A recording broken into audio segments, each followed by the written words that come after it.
present I'm Sorry I Haven't a Clue, the antidote to panel games.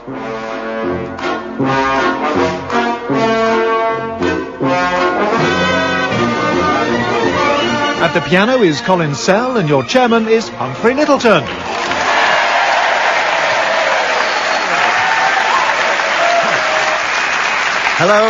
Hello and welcome to I'm Sorry I Haven't a Clue. You join us today in Greenwich, the London borough with a rich history and centuries of royal association. Henry V landed here after the Battle of Agincourt in 1415, when the vastly superior French horsemen were comprehensively routed by our English archers. But then 10 minutes of Marjorie Antrobus is enough to terrify anyone. Elizabeth I came here in 1580 to knight Francis Drake in reward for his round-the-world voyage. Townsfolk flocked to witness the sight of good Queen Bess taking up a large sword to perform his circumnavigation ceremony. As a result of a slight misunderstanding, the words, "Arise, Sir Francis," were entirely wasted on him. In the 17th century, architect Christopher Wren did much to set the style of Greenwich when his colonnaded neo-Renaissance Royal Naval College was commissioned. However, this was only after his original design of a huge upside-down Tupperware bowl held up by string attached to big sticks was rejected on the grounds the town wanted something visitors might bother to come and see.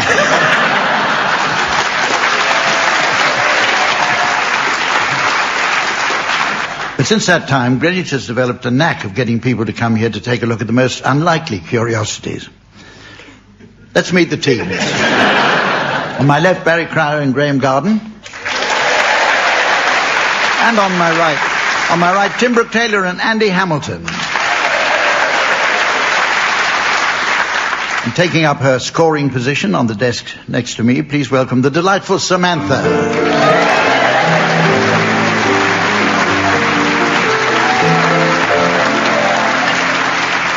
Okay, on with the first game, teams, which is all about cutting costs. It's called Cost Cutters. So I'd like suggestions, please, of low-budget versions of TV and radio programs that might please the cost-conscious broadcaster. Will you start, please? Barry. Who wants to be a milliner?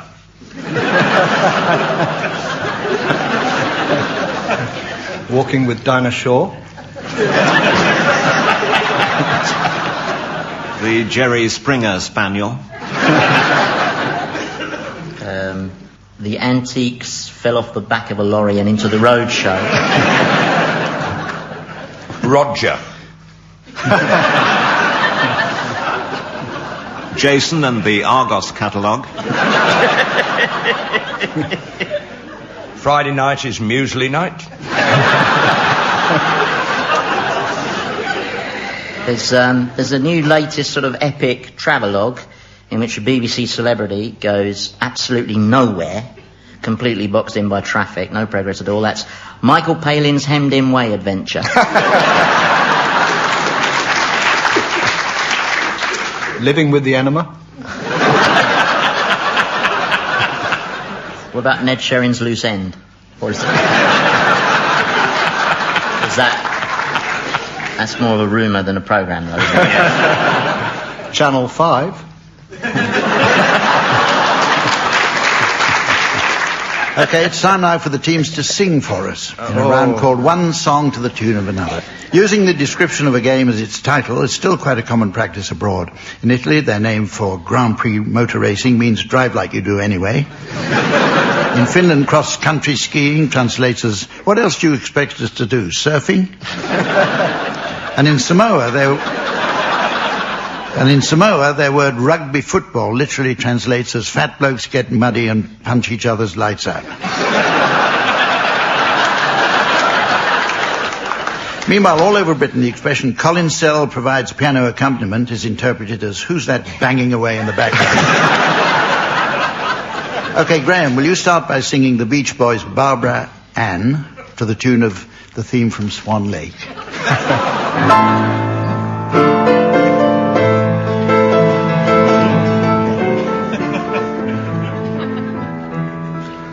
Ba ba ba ba ba ba Brian, ba ba ba ba ba ba Brian. Oh, Barbara Ann take my hand. Ba ba ba ba ba ba Brian.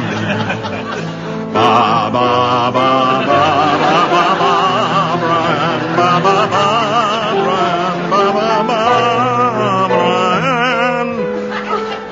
You got me rocking and rolling, rocking and reeling, Ba Brian. Ba ba ba ba ba ba ba ba Brian.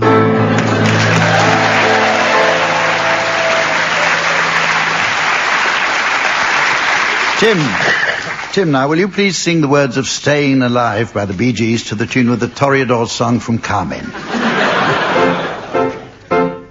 Well, you can tell by the way I use my walk. I'm a woman's man, no time to talk. Feel the city breaking and everybody shaking, and we're staying alive, staying alive. Ha ha ha ha ha ha, staying alive, staying alive. Ha ha ha ha ha ha, staying alive. Oh, hey.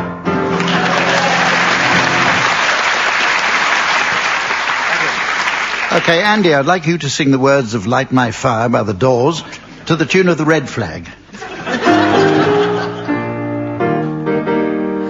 You know that it would be untrue. You know that I would be a liar if I was to say to you, girl, we couldn't get much higher. Come on, baby, light my fire. Come on, baby, light my fire. Try to set the night on fire. The time to hesitate is through.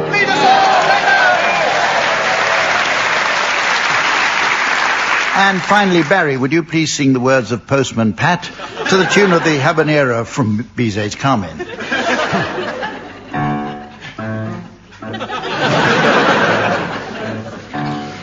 Postman Pat, Postman Pat, Postman Pat, and his black and white cat.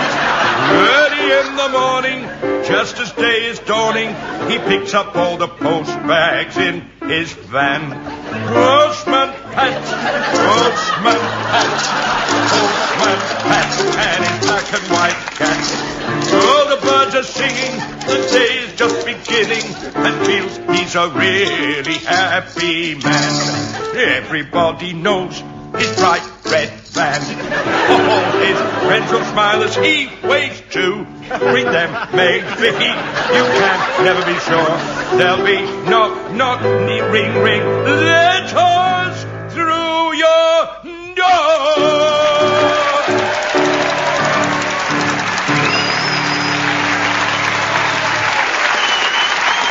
Yeah, that's as good as it gets.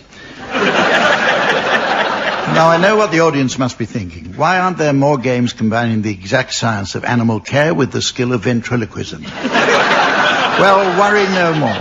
Worry no more, as the teams will now fill this glaring gap in the market with a great new game called Vents in Practice. Obviously, in this age of political correctness, the unlimited fun afforded by the teams using live animals in ventriloquist acts is considered an undignified spectacle. So we won't be able to enjoy Tim Brooke-Taylor and Charlie the chimpanzee doing their tribute to Peterborough and Archie Andrews. Besides, Tim kept falling off the chimp's knee. His big hairy hand was a bit rough as well, which definitely upset the chimp.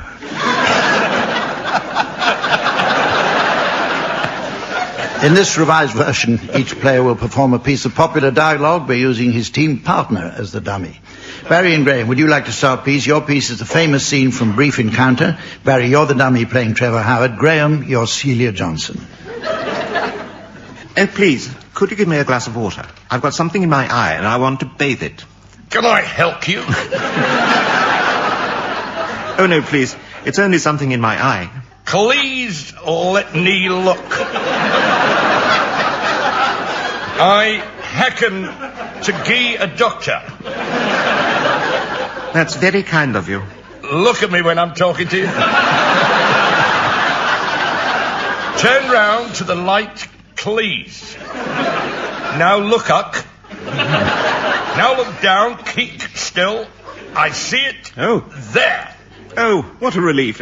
It was agonizing listening to that. Looks like a git of grit. A git of grit? It was when the express went through. Thank you very much indeed. How lucky you happened to be here. Anybody could have done it. Never mind, you did, and I'm most grateful. There's my train. I must go. Good guy. Good guy. That's how it all began. Just from me getting a little git of grit in my eye. I completely forgot the whole incident. It didn't mean anything to me at all. I just went to the buffet and had a bottle of gear. Okay, your turn now, Tim. Your turn now, Tim and Andy. I'd like you to perform a scene from The Importance of Being Earnest. And Andy, you're the dummy in this one, playing Jack Worthing. Tim, you can be Lady Bracknell. Off you go. Where did the charitable gentleman who had a ticket for the seaside resort find you? In a hand gag. Hand gag?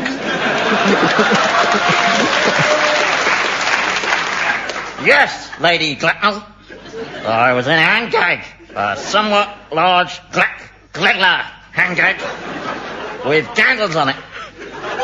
An ordinary hand gag, in fact. I shall now attempt to light a cigarette and drink a pint of beer at the same time. In what locality did this, Mr. God, you come across this ordinary hand gag? Which one's the doll? In the cloakroom at Victoria Station. A cloakroom at Victoria Station? I think you'll have to go back in the hand gag. I don't want to go in the hand gag. I want to go. Good night. Okay, well, as we're in Greenwich today, we thought we'd try a brand new puzzle game tailored to suit this historic setting. It's called Try Parking Your Car Here on a Sunday. Obviously that proved almost impossible, though we did eventually stumble across a handy parking space by the station in Maidstone. So instead we're going to play a game all about time. Time is a strange, abstract concept, which, it was assumed, always travelled at a uniform rate, until Albert Einstein discovered that time actually slows down markedly when you fly into space, or listen to the Moral Maze. The game is based on the old favourite, What's the Time, Mr. Wolf? A simple and entertaining pleasure in which young children are threatened with being eaten by a large predatory canine wearing a wristwatch. Ours is a dumbed-up version of the game called What is Time, Mr. Wolf? In which the teams will ask questions on the very nature of time itself. The wolf in our game is none other than the eminent professor of bioengineering, Heinz Wolf. So please welcome Professor Wolf.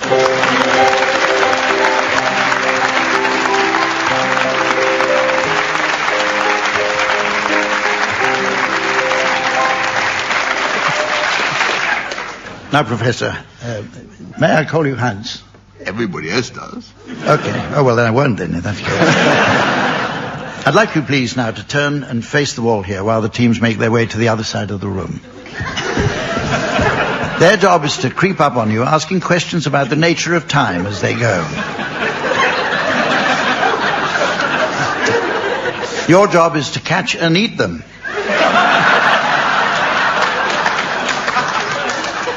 Is that clear? It's been a long time since lunch. Well, I'm glad of that. Okay, off you go, teams. What time was a hit for Rolf Harris, Professor Wolf? Timey kangaroo down spot. I can't do the Australian, really. Not sure you can do the German. Das kann ich bestimmt tun. Professor Wolf, was it Christopher Isherwood who said, "We live in stirring times"? No, that was Delia Smith. At what time of the clock is it advisable to rock, Professor Wolf? Well, at 4-hourly intervals. After 1, 2, 3 o'clock, 4 o'clock would be a good time to rock. Then wait past 5, 6, 7 o'clock until 8 o'clock to rock. Then another pause in the rocking schedule, past 9, 10, 11 o'clock, until rocking can begin again at midnight. What was the Times compilation that featured famous highs and lows in the life of the popular broadsheet, Professor Wolf? It was the best of times, the worst of times. Can you complete the following list, Professor Wolf? Breakfast, sage. Lunch, rosemary. Dinner time.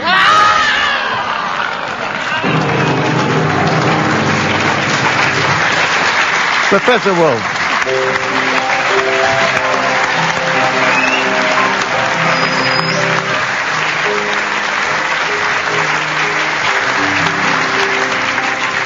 So I imagine we'll go back to bioengineering with a sense of relief. We move on now with a round called Where Am I?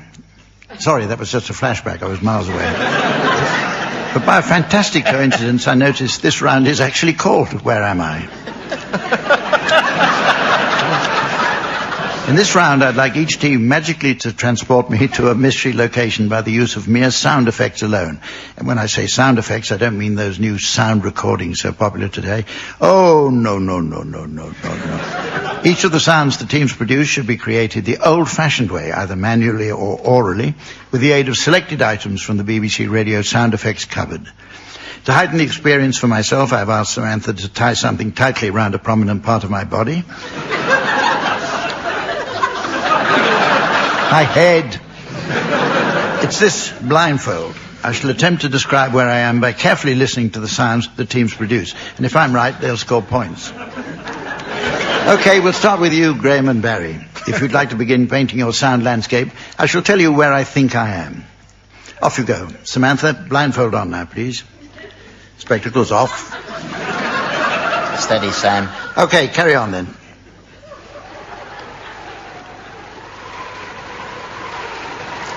Wind. I'm outside the euthanasia curry house in Blissett Street. No, I'm not. I'm in the driving seat of a pony cart.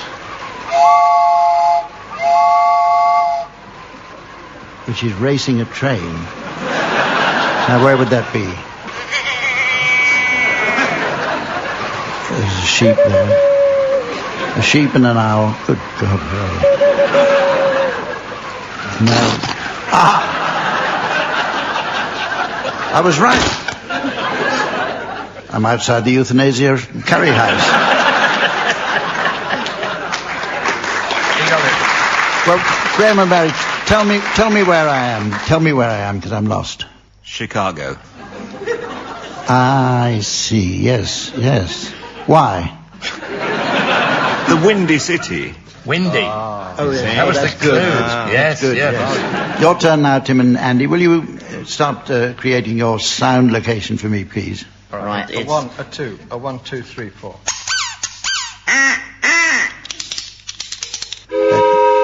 Train.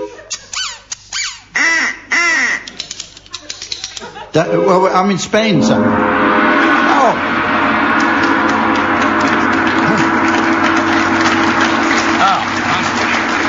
Well, let's go and eat. No, I've no idea. We're obviously on a tube. Yeah, and that's the sound of a man with a mobile with a particularly annoying ring.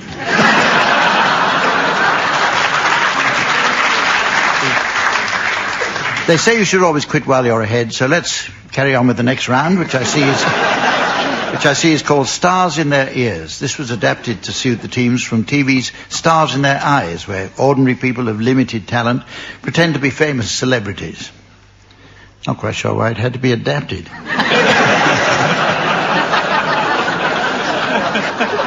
The teams will each sing a song in the style of a fabulous showbiz talent, while Colin Sell will play the piano in the corner. Actually, when music experts hear Collins' compositions, they often say he could have been another Berlin Porter or anybody else employed by the German State Railway. Barry, we're going to start with you. Your song is A, You're Adorable. Who will you be singing it as? Tonight, Humph, I will go into the dry ice and re-emerge as Murray Walker.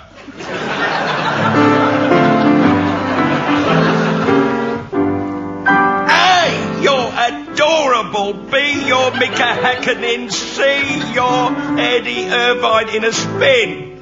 D, you're Damon Hill. E, you're an espadrille. And F, it's a Ferrari. No, it's a McLaren. G, you look good. Keep up, Colin. G, you look good to me. H, you're Hill. No, Coulthard. I, you're the one I idolise. J, we're like Jack and Jill. No, it's Jill followed by Jack. K, you're so miserable. Who was that? Hell, it's the love light in your eyes. Over to Martin.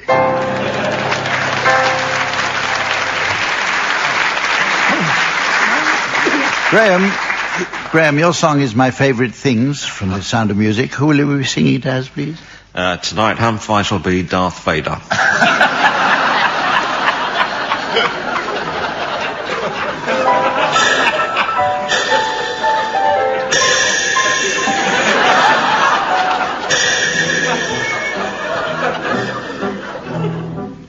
Raindrops on roses, and whiskers on kittens, bright copper kettles and warm woolen mittens, brown paper packages wrapped up with strings. These are a few of my favourite things. Cream-coloured ponies, crisp apple strudels, doorbells and sleigh bells, and God seize them! Wild geese that fly, with the moon on their wings. These are a few of my favourite targets. And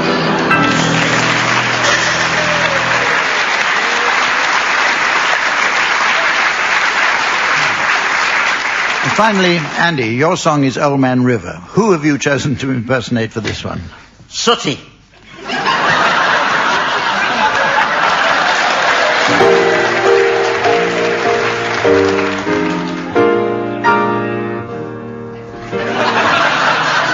What's that, Sooty? Old Man River. He must know something. He doesn't say nothing. That's nice. He just keeps rolling. He just keeps on. He just keeps on rolling along, ladies and gentlemen. That's what Sooty's telling me. What's that? He don't plant taters, and is soon forgotten. But Old Man River, he's soon forgotten. Now, have you been drinking again? Just keeps rolling along. Yes. Isn't that nice? What's that? You and me, we sweat and strain. Body all aching and racked with pain. Let's bring in Sweep, shall we, Sooty? Oh, Sweep. Do you want to do a solo, Sweep? Okay, away you go. Oh, that's lovely, Sweep. Isn't that nice, Sooty? All together now.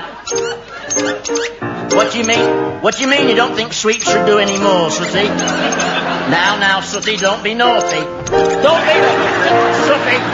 Bye-bye, everybody. Bye-bye.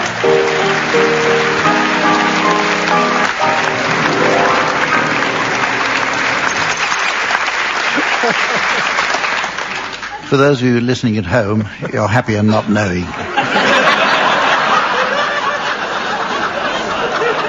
Well, I notice it's almost the end of the show, but before we go, there's just time for teams to announce the late arrivals at the Frenchman's Ball.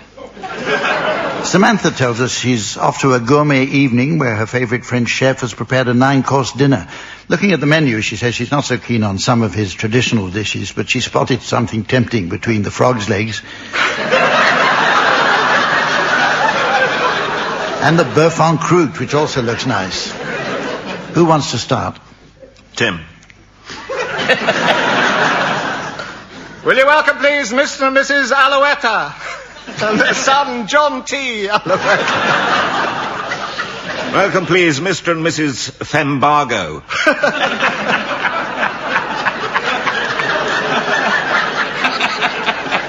and their cousin, British bee fembargo. From the French farming community, Oh, yes? Madame leads into the cattle trough, and Monsieur leads into the cattle trough.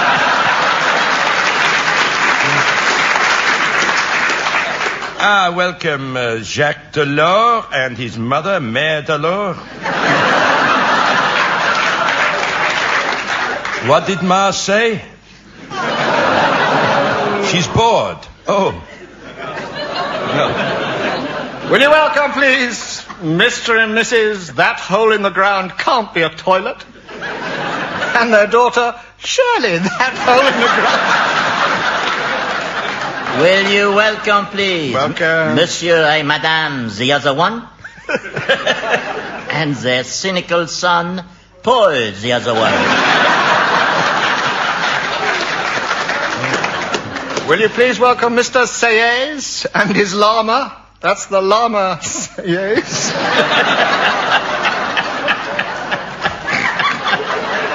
And will you welcome, please, Monsieur and Madame is the sound of a racing car, and their son, Pierre, is the sound of a racing car.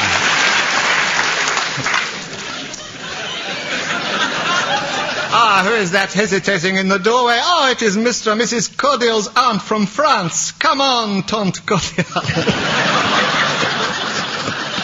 Oh no! Someone has switched round the signs on the ladies and gents. What a Toulouse low trick!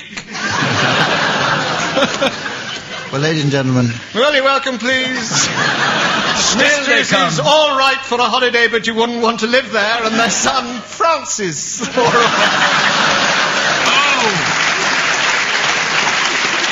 well, ladies and gentlemen, as the wee Willy Winky of time pops out of the nightgown of eternity, I notice it's the end of the show. So from Samantha, the teams, myself, and the fine folk of Greenwich, it's goodbye.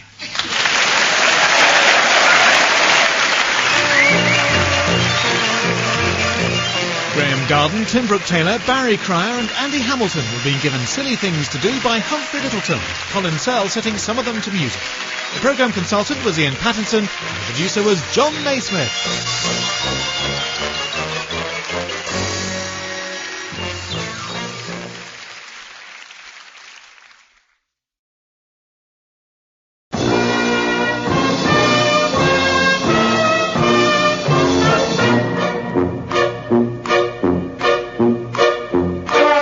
We present I'm Sorry I Haven't a Clue, the antidote to panel games.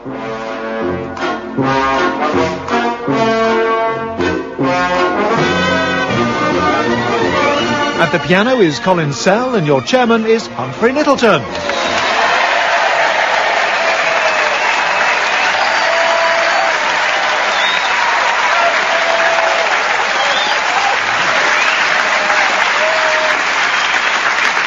Hello and welcome to I'm Sorry I Haven't a Clue with our special Millennium Celebration edition. You join us for a second week at the Greenwich Theatre in the heart of London's officially designated Millennium Borough. But there's more to the town than just selling hastily printed souvenir tea towels. Greenwich is also famous for its long association with literature. Christopher Marlowe frequented many local taverns and was supposedly killed in one during a brawl with friends over the bill for dinner. The theory that Marlowe didn't actually die but assumed a new identity as William Shakespeare is supported by the line from Twelfth Night, if music be the food of love, play on. But there's no way I had a prawn cocktail starter.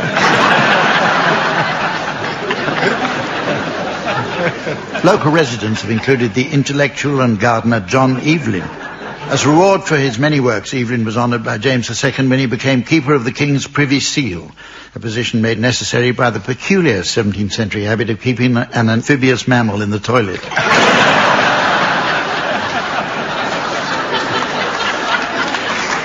As Greenwich is situated on the very line of longitude where the new year will begin, we feel honoured to be invited here to record this, our special second Millennium show.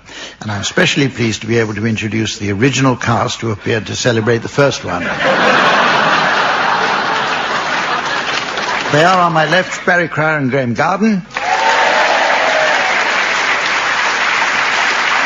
And on my right, Tim Brooke Taylor and Andy Hamilton.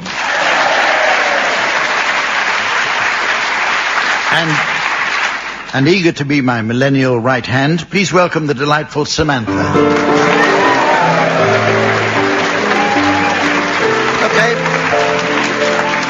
Okay, let's get on. The sooner we start, the sooner we get out. The first round is all about the importance to a song of its lyric. What, you may ask, happens to those many songs that fail miserably to entertain for want of a decent lyric? They end up on the Rolf Harris Greatest Hits album, that's what.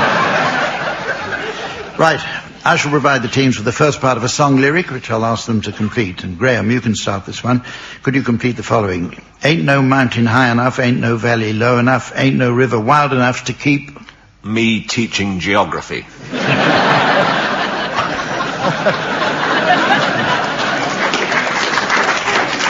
Jim, here's one for you. Wake up, Maggie, I think I've got something to say to you. You're not Prime Minister anymore.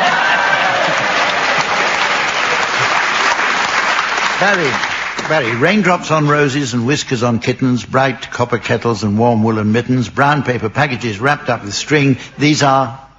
Just a few of the entries for the Turner Prize.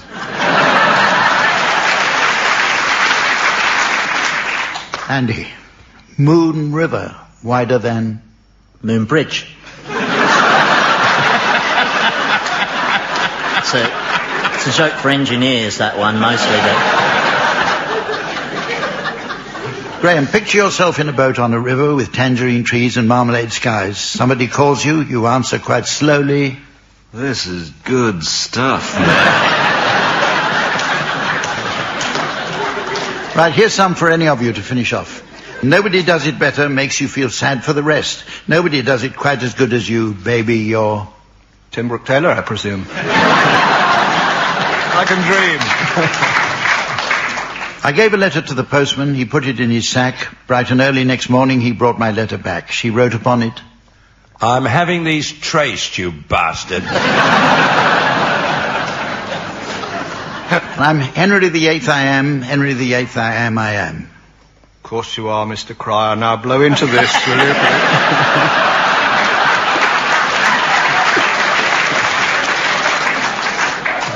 By the rivers of Babylon, there we sat down. Yeah, we wept when we remembered That wrong turn-off we took at Peterborough.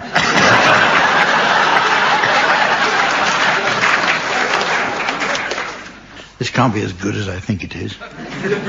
Let's move on anyway with Pick Up Song, where the teams sing along to a selection of classic discs played on the gramophone.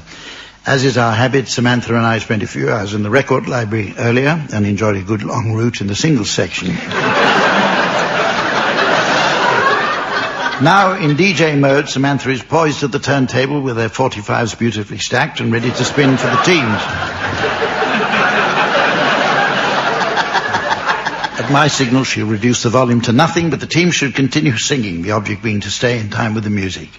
If on its return teams you're within a gnat's crotchet of the original, I'll be awarding points, and points mean prizes. And usually at this point, I turn to the theatre audience and I say, what do points mean?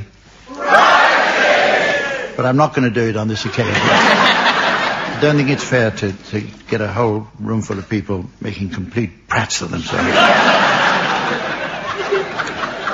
This week's prize is guaranteed to delight every sweet-toothed Muhajirin fundamentalist. It's this Kalashnikov trifle. Tim, I'd like you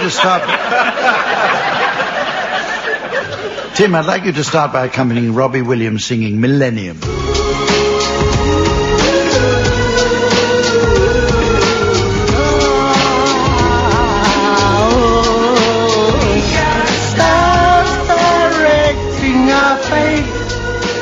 And we're praying that it's not too late. Millennials say that we are players, some say that we are pawns, but we've been making money since the day that we were born. Gotta slow down, because we're low down. Run around in circles, live a life of solitude. till we find ourselves a partner, someone to relate to. Then we'll slow down before we falls down. Before we fall down.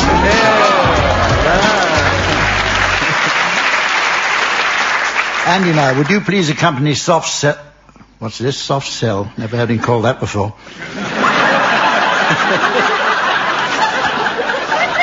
Anyway, would you please accompany Soft... Get away from the pain that you're driving to the heart of me. Oh, love we share seems to go nowhere. And I've lost my life for I toss and turn. Can't sleep at night. We're sooty when you bloody need it.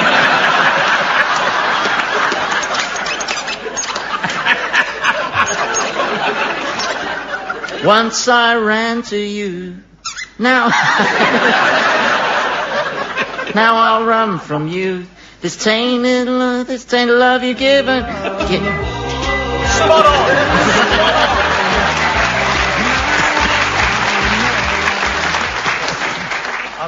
Finally, Barry and Graham, it's a duet for you. Would you please accompany Sonny and Cher singing I Got You, Babe? They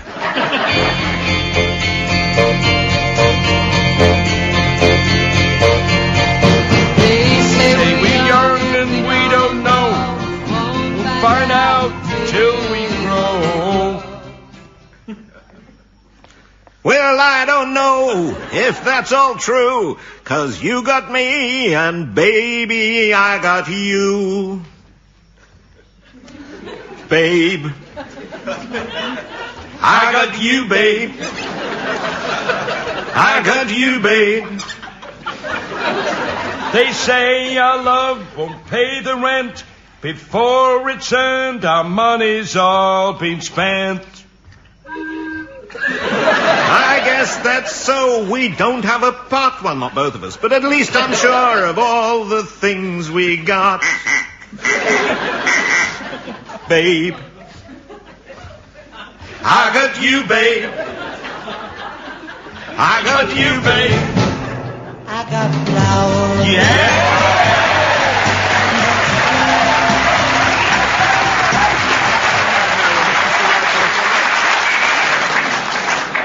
It's time for an old favourite now called Sound Charades. It's based on the TV show Give Us a Clue, where the teams mimed the titles of a book, play or film against the clock. And who will ever forget the show's American tour, including their special White House performance? That was the legendary occasion when Eunice Stubbs, her hands going like tiny steam hammers, scored maximum points for pulling off all the president's men.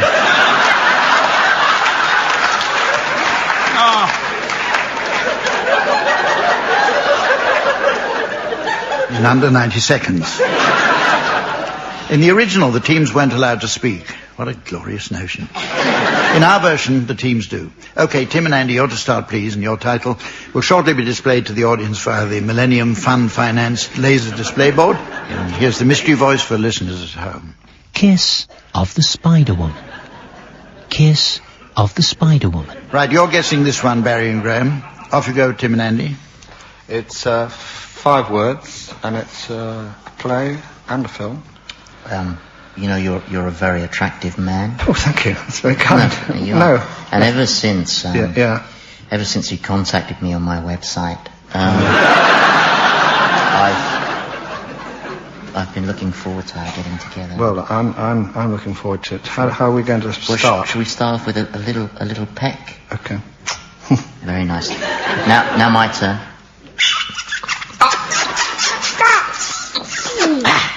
Do you think you could just move that leg, please?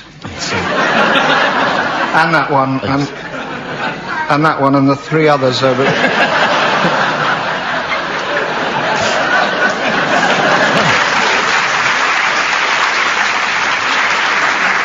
Okay, now, Barry and Graham, you've got to start guessing. I'll just start the stopwatch. Okay. Right. This web, was it? Web. A cobweb? Yes. I think you might be warm. Oh. Might be in spider country or not. A lot of legs. No. A lot of legs.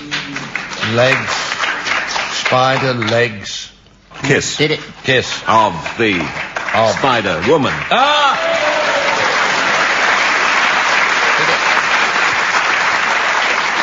Right, your turn, Barry and Graham. Your title's now being exhibited on the laser display board.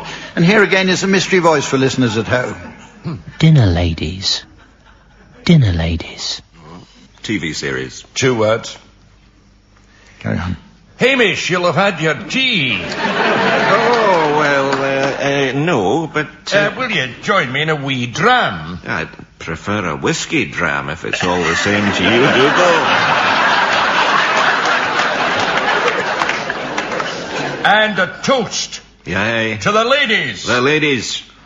Except for wee Jessie. Oh, not wee Jessie. Oh, no, she's always on at me. Dinna put your hand on my knee. Dinna fiddle with my bra strap. Oh. Point taken, Hamish. The ladies, except for wee Jessie. Aye. And Moira. Moira? Oh. Dinna poke your tongue in my ear. Dinna point that Polaroid at me. A Polaroid? She has an uncertain grasp of language. The ladies, then. Except for wee Jessie and Moira. Cheers. Cheers. Cheers.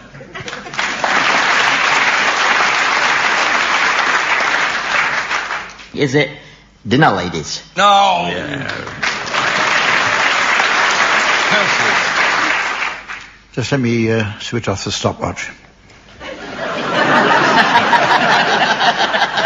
The teams are now going to play a game based on greetings card messages. At first sight, this may seem rather a thin premise, but never forget that from tiny acorns, mighty sycamores grow. Okay, teams, I'd like you please to suggest occasions which are in need of special greetings cards, together with the appropriate messages they might contain. And Graham, will you start, please? You've got a new girlfriend. I wish you good luck.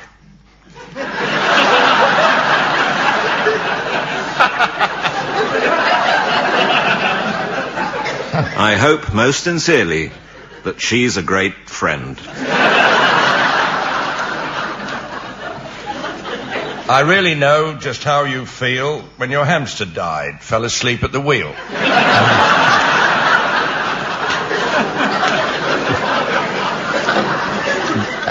I've got one here. It's quite a conventional thing. It's to a bride. Have a wonderful honeymoon. And it reads, hip hip hurrah, hip hip hooray, trilly trilla, whoopee wahey, gosh golly wow, yahoo and how, hip hip hurrah, hip hip hooray, and that's how you fake an orgasm.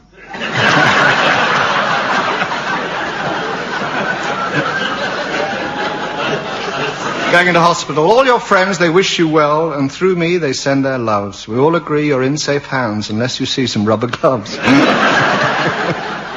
All the best from me and Viv. Who'd have thought it? Only 2 weeks to live.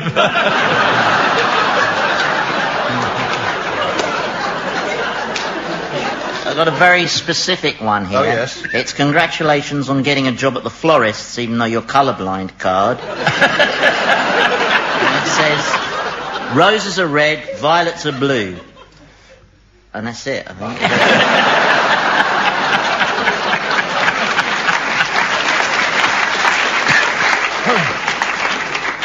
At Easter time, I hope you have a visit from Easter Bunny. But I shall send the lads around unless you pay the money.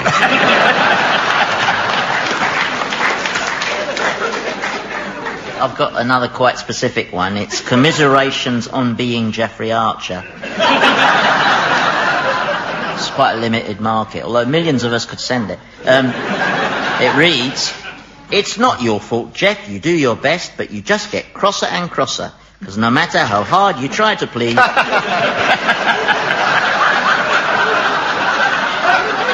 we still think you're... Actually, that's not the most charitable card that Hallmark do, I feel.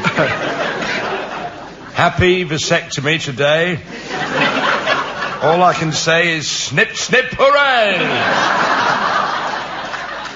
I've got a parental one. It's from a dad. It's congrats on losing your virginity.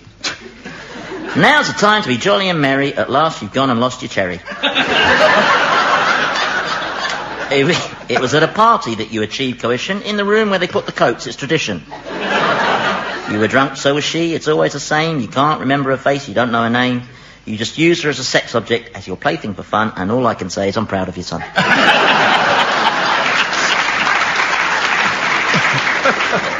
Now it's time to play the game called Mornington Crescent.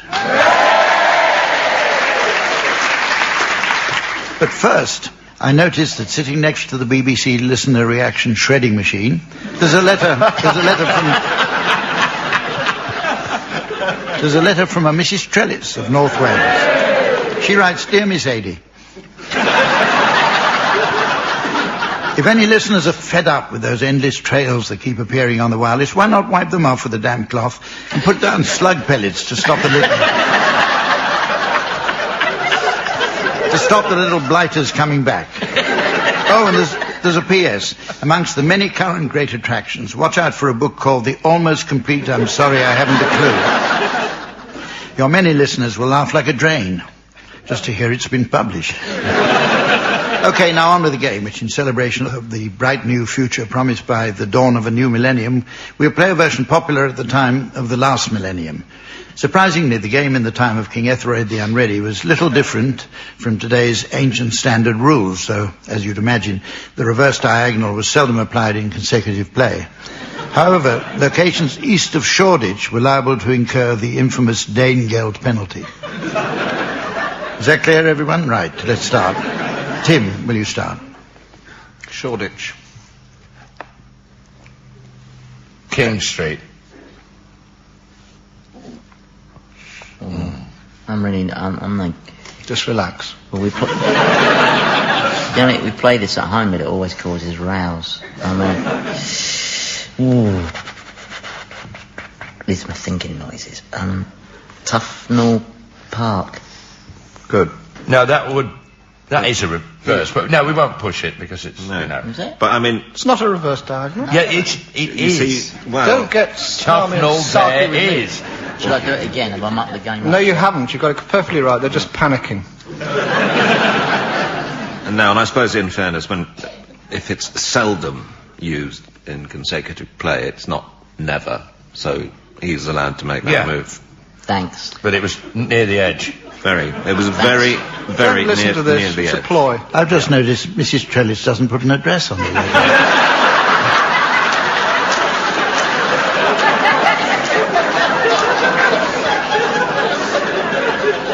You looking for a pen pal? Carry on, Graham. Okay, we accept Andy's move. Yeah. It's not up to you to whether you accept Exactly. it or not. I'm the You chairman. tell them, Hump. Take control for goodness sake. Adjudication then, Hum. Well, do you accept it? I hate to be the cause of all this unpleasantness. It's not you. No. Please, you're very welcome. I'll accept it because it's his first time. Yeah, okay. Battersea. Oh. Northolt. Socky Hall Street. Just being frivolous now. No. Think about it. Balls Pond Road. Yeah. Oh, they all say that, don't they? Balls Pond, Turnham Green. Balls Pond, Turnham Green. It's logical. I know you were a doctor, but...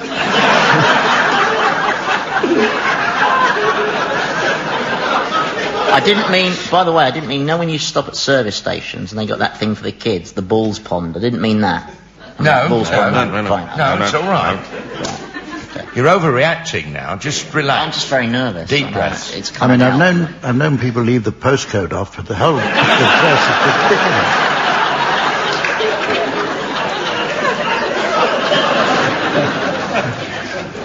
Regent Street, North. Seven Sisters Road. Careful. You've got to keep it the What reverse was it again, diagonal. Bal? Give it again. Seven Sisters Road. Oh, Seven Sisters. Oh, you're okay. Yes. West Brompton. Good. Shoreditch. Oh. Yeah. Yes. Yeah. All right. Back there. Shoreditch. Mornington Crescent. Yes. Well done, Andy.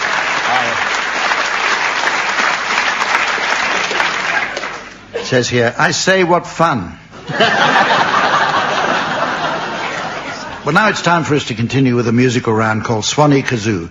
This combines the rasping buzz of the kazoo with the soothing ululation of the Swanee whistle.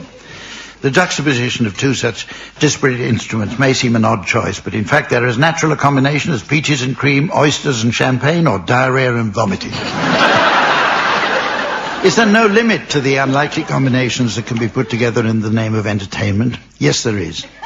Colin Sell and a piano. Actually, for a long time we were all very impressed by Colin's amazing musical ear, until we discovered he was picking up Radio 2 on his deaf aid. We'll start with you, Barry and Graham. Your song is Do-Wah Diddy Diddy, and it's to feature Barry Cryer on kazoo and Graham Garden on swanee whistle.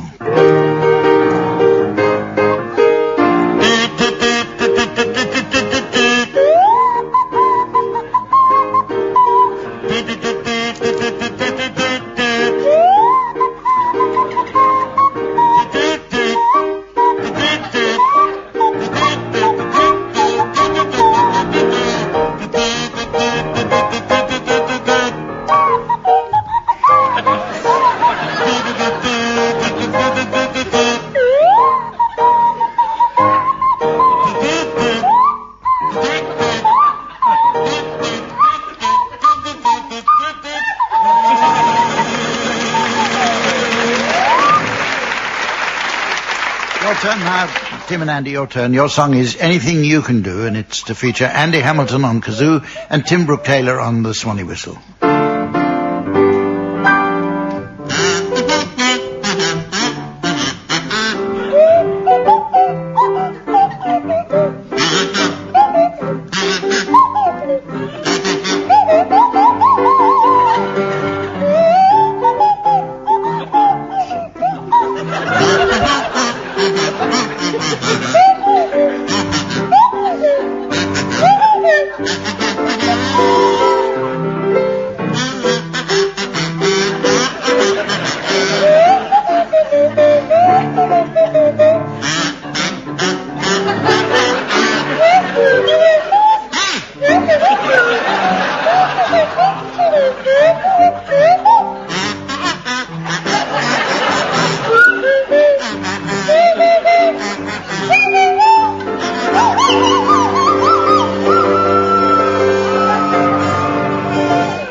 Well, I notice it's very nearly time to end the show, but not before we fit in a round of Greek Film Club. Teams, I'd like your suggestions, please, of film titles likely to appeal to an audience of Greeks. Andy, will you start, please? Well, Greece, obviously. Homer Lone. The Good, the Kebab, and the Ugly. 9.5 Greeks. The Four Musketeers.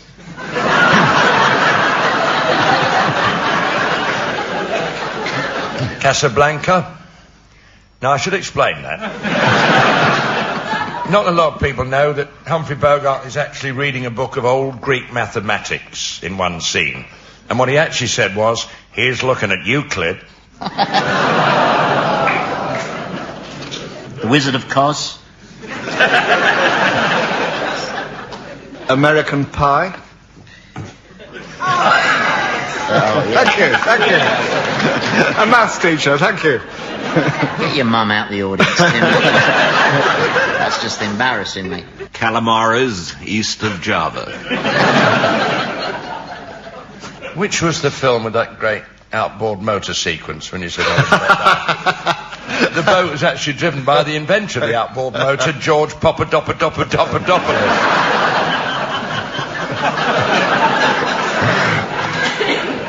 Little Doric. Got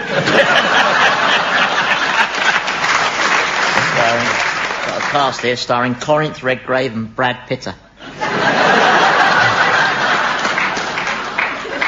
Bring me the heel of Achilles, Garcia.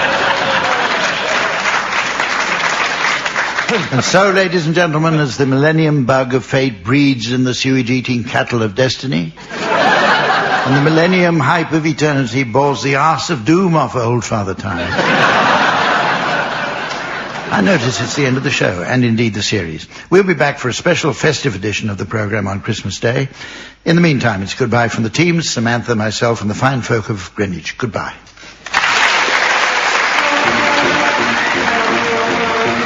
Barry Cryer, Graham Garden, Andy Hamilton and Tim Brooke Taylor were being given silly things to do by Humphrey Littleton, with Colin Sell setting some of them to music. The programme consultant was Ian Pattinson, and the producer was John Naismith.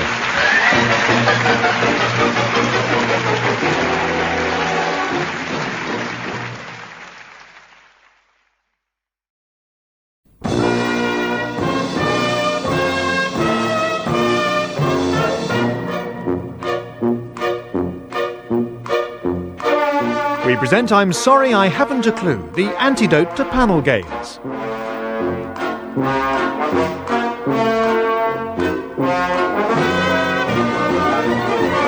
At the piano is Colin Sell and your chairman is Humphrey Littleton.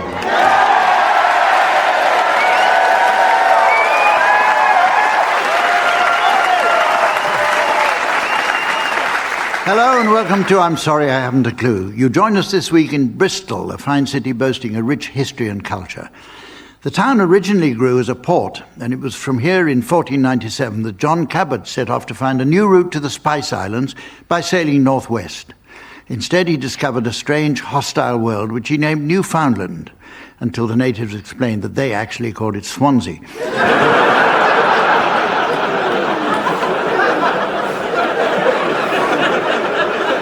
Later, Cabot landed in America while looking for India, Mexico while trying to find Australia, and Brazil when sailing to Japan.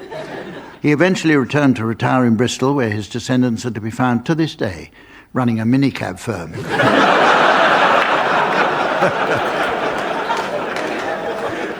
These days, several famous names live here, including the television actor Tony Robinson, who so hilariously plays the scruffy idiot sidekick in Time Team.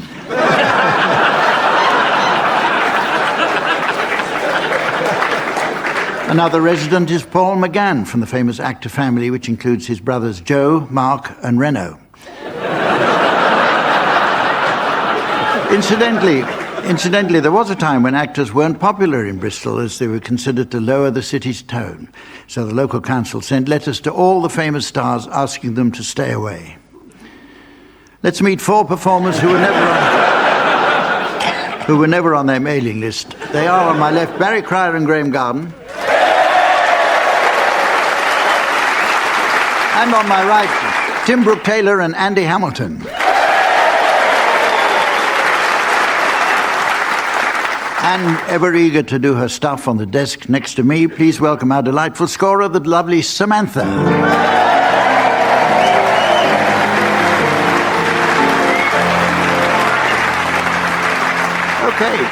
Okay, let's start with the first round. This week it's round one, and it's called Cost Cutters.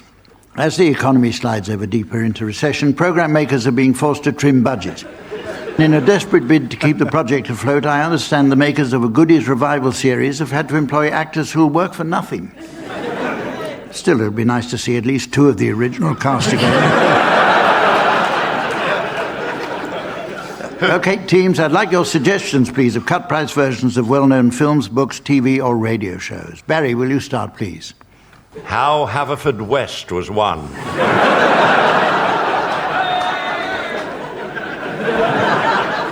Andy. Crouching Tiger, Hidden Drag Queen. Graham. Dr. Jekyll.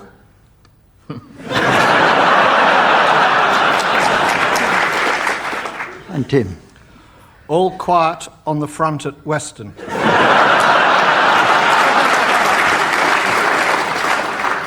From Wales, dial M for Merthyr.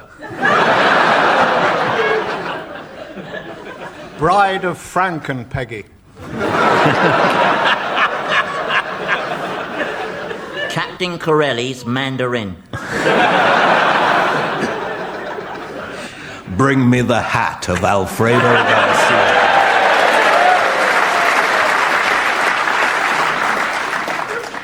Randall and Hopkirk decreased.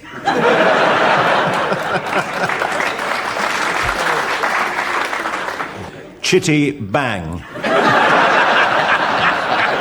You're on a roll. Lady Chatterley's loofah. Buffy the Umpire Slayer.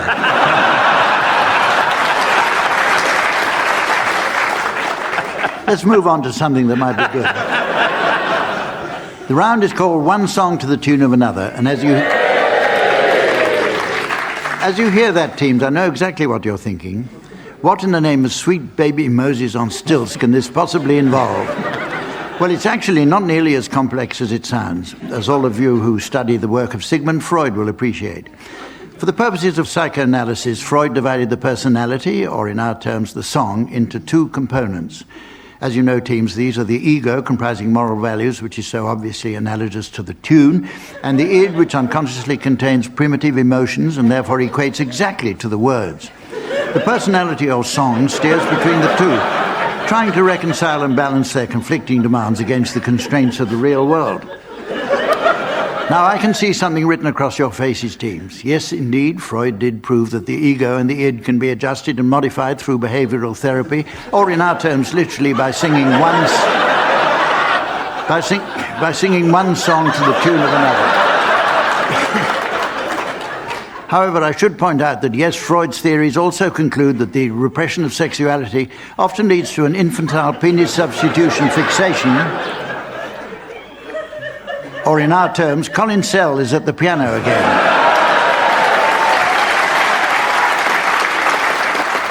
Graham, we'll start with you. Would you please sing the words of Simon Says to the tune of Marlene Dietrich's lovely Falling in Love Again?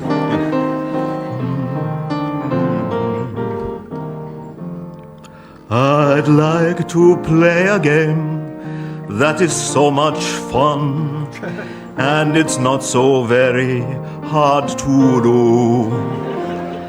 The name of the game is Simple Simon Says, and I would like for you to play it too. Put your hands in the air, Simple Simon Says. Shake them all about, Simple Simon Says. Do it when Simon says, Simple Simon says, and you will never be out.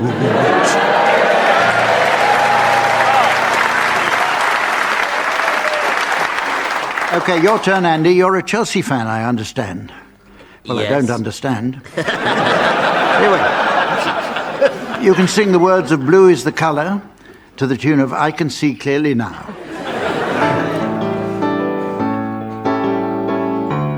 Blue is the colour, football is the game. We're all together and winning is our aim. So cheer us on through the sun and rain. 'Cause Chelsea is our name. Here up the bridge, whether rain or fine. Come on if you think you're hard enough. We can shine all the time. Get him, Chopper! Home or away, come and see us play. You're welcome any day.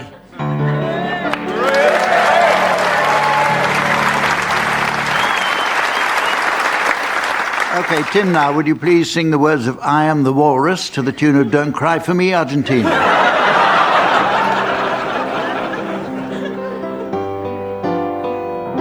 I am he as you are he, as you are me, and we are all together. See how they run like pigs from a gun. See how they fly. I'm crying, sitting on a cornflake, waiting for the band to come. Corporation t-shirt, stupid bloody Tuesday.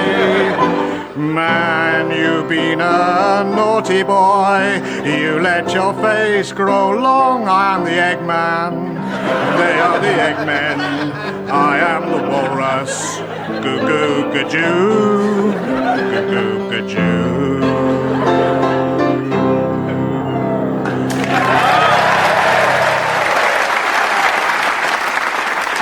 finally, Barry, would you please sing the words of Chirpy, Chirpy, Cheep, Cheep to the tune of Stranger in the Night?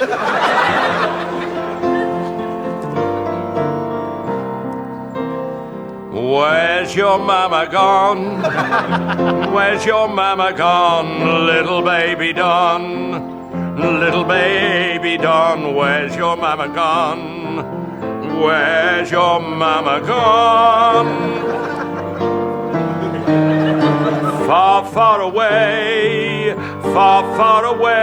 last night I heard my mama singing a song. Ooh-wee, chirpy, chirpy, cheep, cheep, woke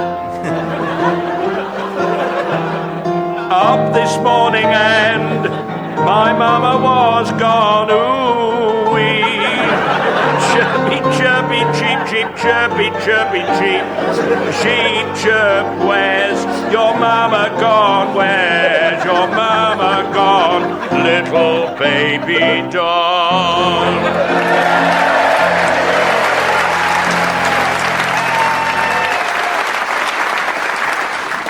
The next game is all about sound effects. Wireless has relied for many years on the sound effect to bring atmosphere to drama broadcasts, and we only have to hear chuff, chuff, chuff, chuff, chuff to immediately conjure up the image of a steam train running past a small nudist colony. But how often have you thought it might be entertaining to create vocal sound effects? No, I thought not.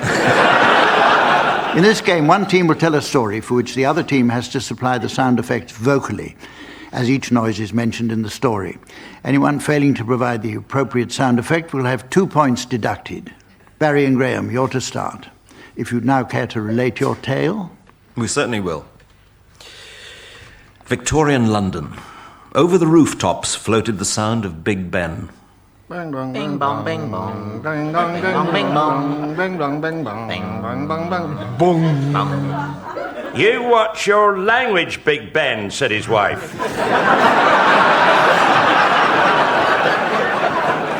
Don't you bing bong at me. But Big Ben, the burly docker, had already leapt into a hansom cab and was racing towards Baker Street. It was one of the new motorised hansom cabs.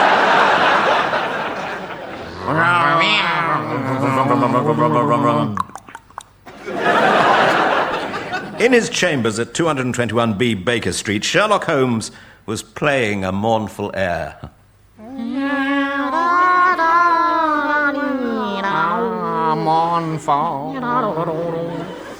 On his saxophone.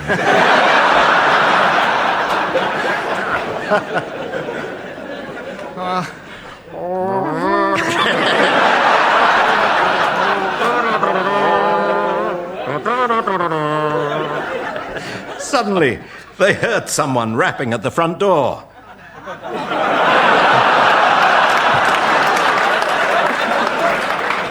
Knock, knock, knock, knock, knock, knock. Holmes flung the door open, catching Big Ben with a half-wrapped parcel.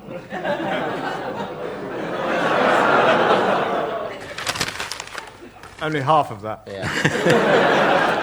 Bing bong, snarled the burly docker, and struck Holmes on the head with a cocktail cabinet.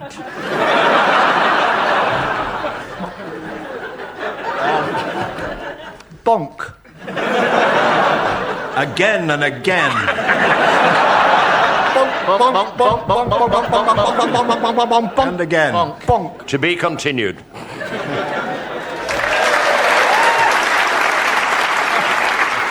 Okay, Tim and Andy, it's your turn to tell a story now, and Barry and Graham, you're providing the sound effects this time.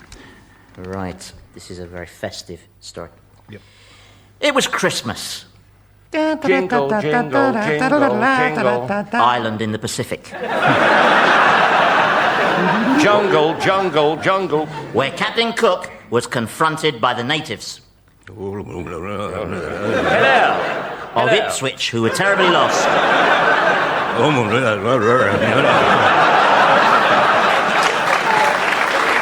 Glad to meet you, Ipswich folk.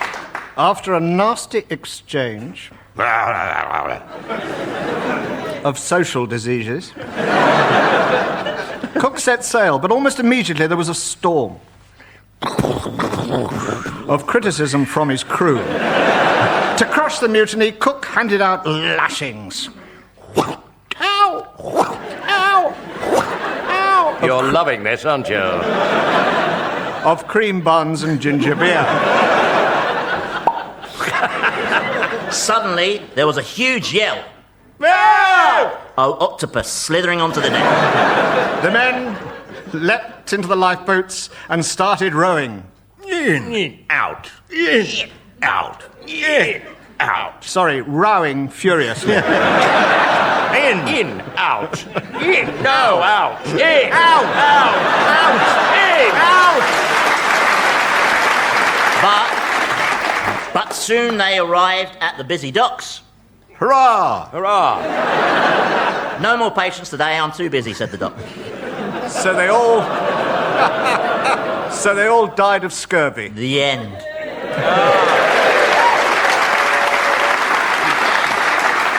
We now delve into the world of astrology, the prediction of future events and personal traits by reference to the juxtaposition of celestial phenomena.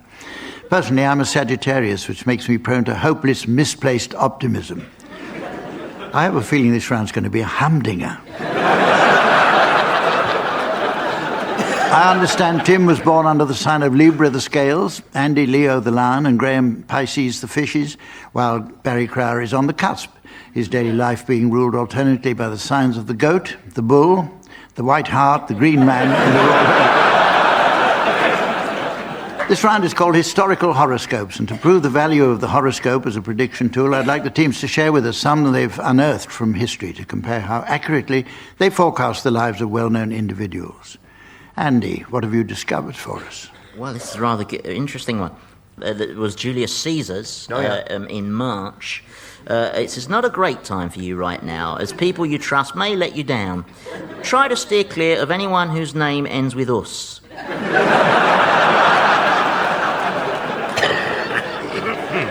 And he obviously didn't read his horoscope in The Guardian, Julius Caesar. Which said, beware the Ipswich match. Adolf Hitler, don't let others sway you, keep up with the painting. Life is a game of two halves, and you've only one ball to play with. One I've discovered for Charles I. Good Lord. Yes, it's interesting. Venus is in the... Venus is in the ascendant, it's not a good time to buy a hat. Well, not an expensive one. I got one for Icarus. Really? Remember Icarus? Yeah, I do. Yes. Now is the time to spread your wings and prove that you're a high flyer. But first, enjoy that holiday at the seaside. A bit of sunshine never hurt anyone.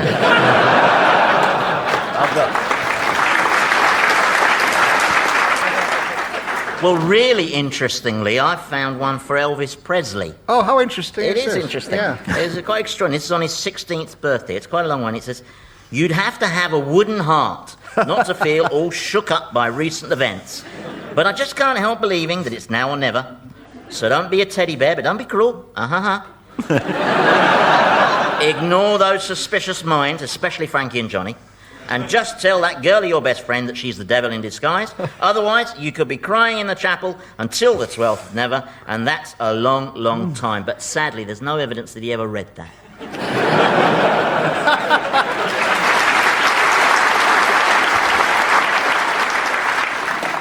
Do you know, I found one for Napoleon. Really, Graham? Yes. That is interesting. It says June the 18th is a good day to catch up with those household chores you've been putting off. Romance could be in the air. And watch out for Blucher's Prussian cavalry on your left flank. It's time now for an old favourite called Cheddar Gorge. Just one of a surprisingly large catalogue of games taking their names from famous locations around the world, many of them originating in the East. There's a game called New Delhi, which involves opening a sandwich shop. Another is Seychelles, where the winner is the first person to say the word shells. And there's even There's even a game from Thailand called Bangkok, which is too painful to describe in detail.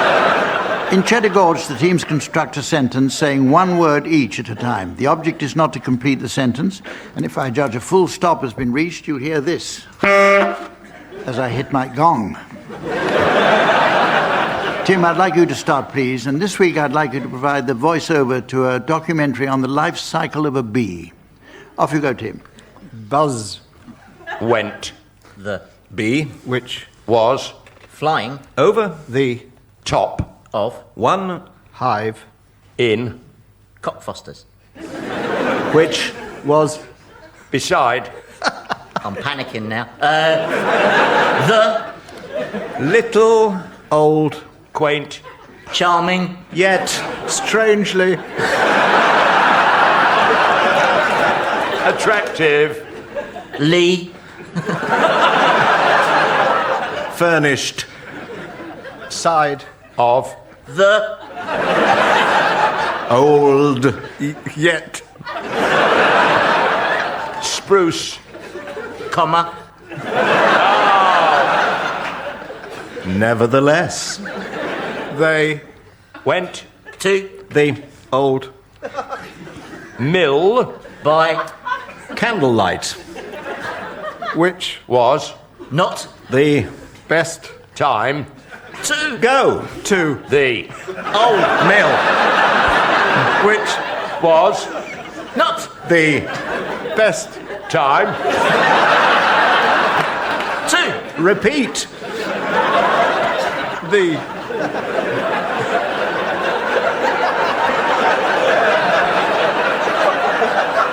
best part of this continuing endless bee.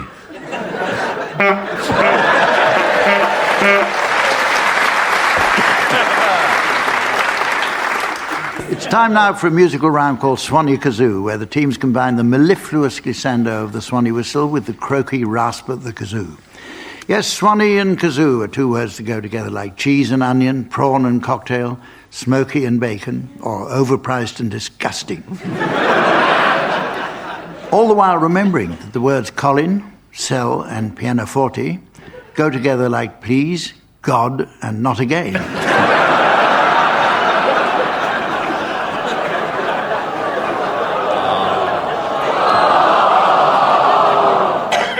Tim and Andy, you'll start with a rendition of the Banana Boat Song to feature Andy Hamilton on the kazoo and Tim Brooke Taylor on the Swanee whistle.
Okay, it's your turn, Barry and Graham. I'd like you to provide a rendition of Ma, He's Making Eyes at Me, to feature Barry Cryer on the kazoo and Graham Garden on the Swanee whistle.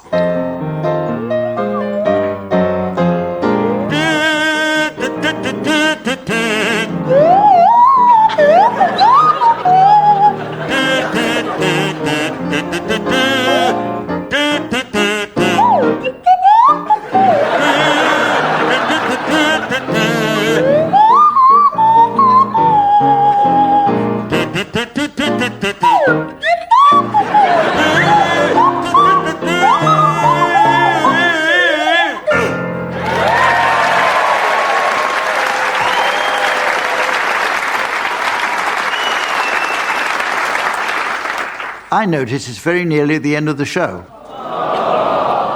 But there's just time to squeeze in the late arrivals at the menswear department ball. Samantha has to nip out now, as she's just heard that her gentleman's outfitter friend has won Salesman of the Year. And she's keen to rush over and surprise him with a big kiss in the trouser department,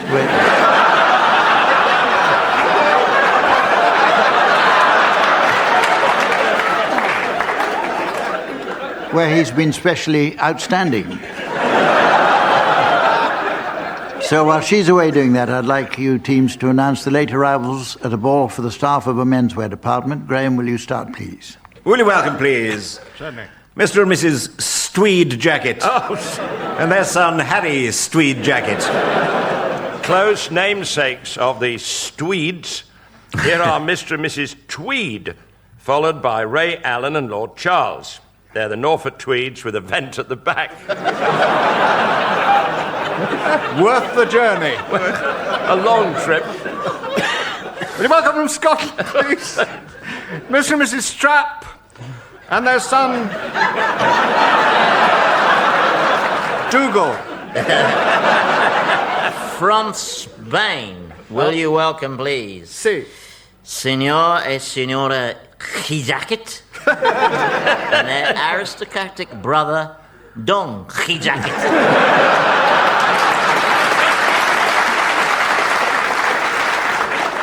Will you welcome from Germany, please, Herr Shirt?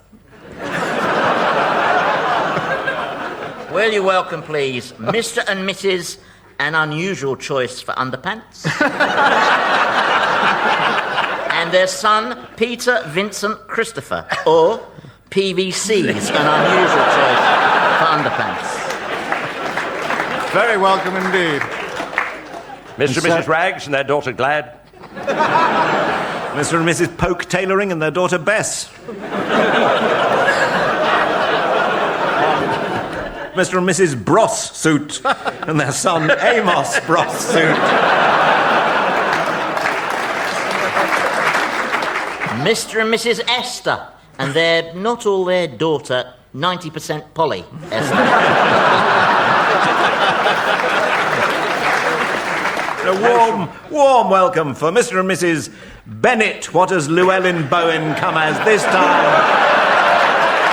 And their son Gordon. And so, ladies and gentlemen, as the greyhound of destiny savages the electric rabbit of fate,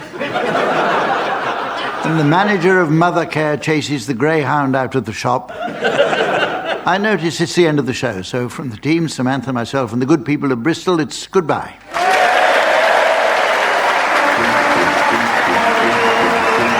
Barry Cryer, Graham Garden, Andy Hamilton and Tim Brooke Taylor were being given Silly Things to Do by Humphrey Littleton, with Colin Sell setting some of them to music. The programme consultant was Ian Pattinson and the producer was John Naismith.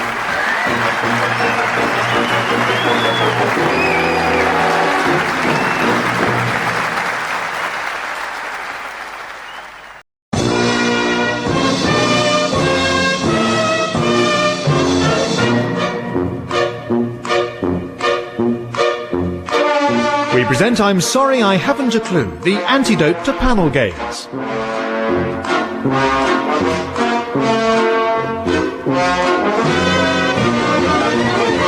At the piano is Colin Sell and your chairman is Humphrey Littleton.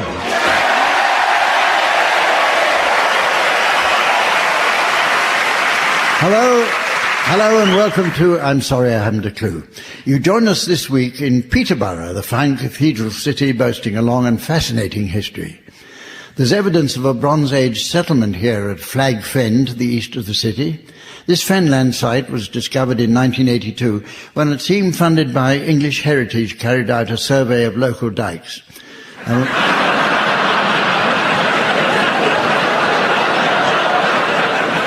And when they couldn't help, the team started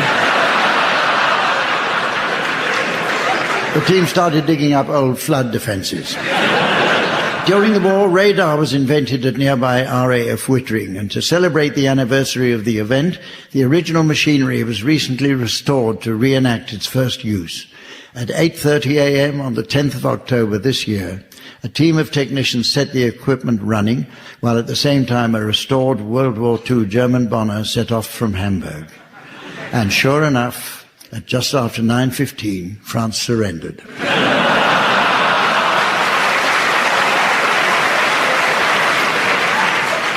We are today guests of Peterborough's Broadway Theatre, which reopened in its present form in 2001.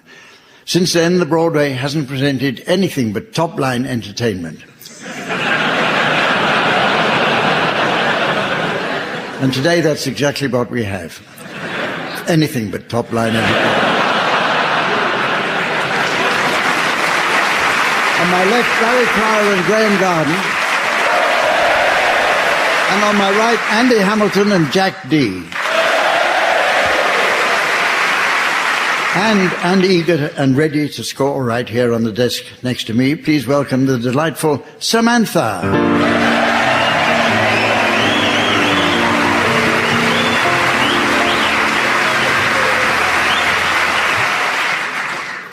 Well, they say that all good things are worth waiting for, so let's get straight on with the first round.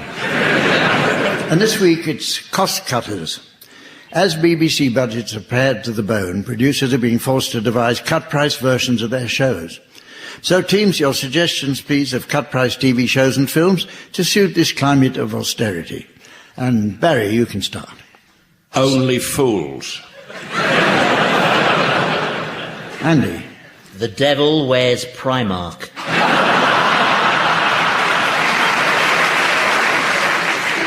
Jack. Charlie and the Chocolate. Graham. Strictly Come Darning.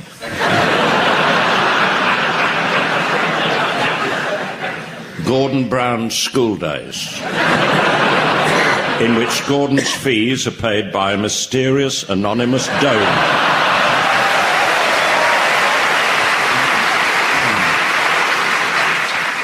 Joseph and the Pacamac.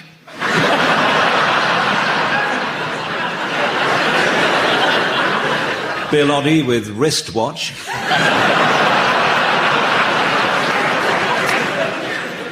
Tree Gump. Dam Busters. You won't find cheaper dams than ours anywhere. Ben Herpes. Breakfast at Tiffany's mum's house. A Dalmatian. The Bourne Soup Recipe.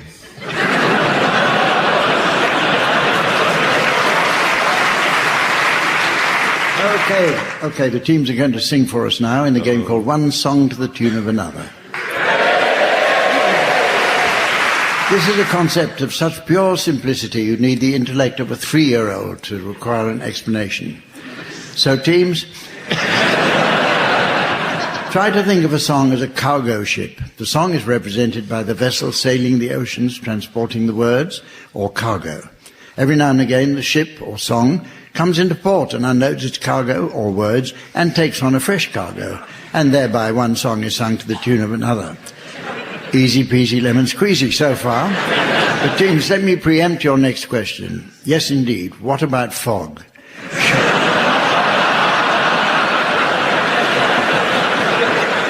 Surely the captain would have trouble finding the right berth in a harbour shrouded by fog, with the inevitable consequence that he might collide with the dockside.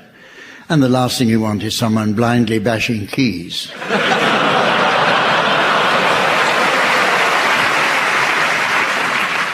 At the piano, Colin Sell. Okay, we'll start with you, Barry. I'd like you to sing the words of the theme to the TV show Hong Kong Phooey to the tune of We'll Meet Again.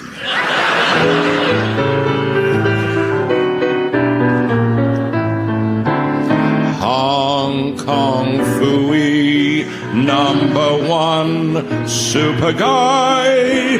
Hong Kong Phooey, quicker than the human eye.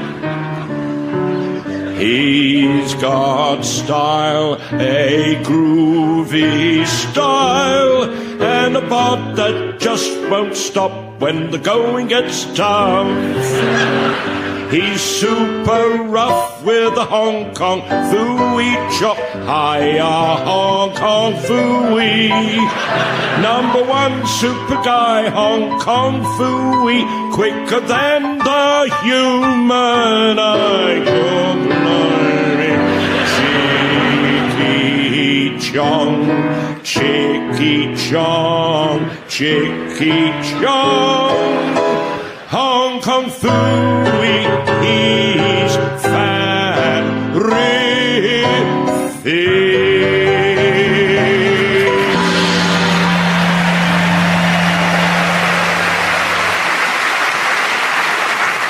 You now, Jack, I'd like you to sing the words of Purple Haze by Jimi Hendrix to the tune of the Brahms Lullaby.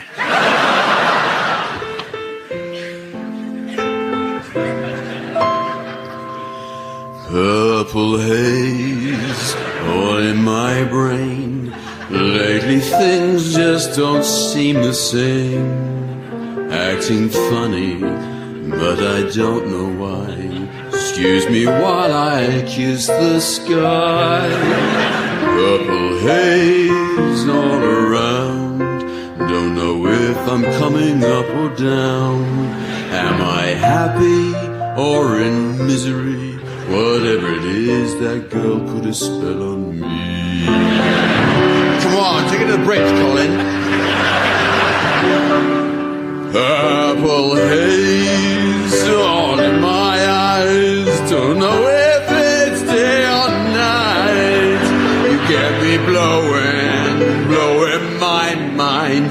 Is it tomorrow or just the end of time?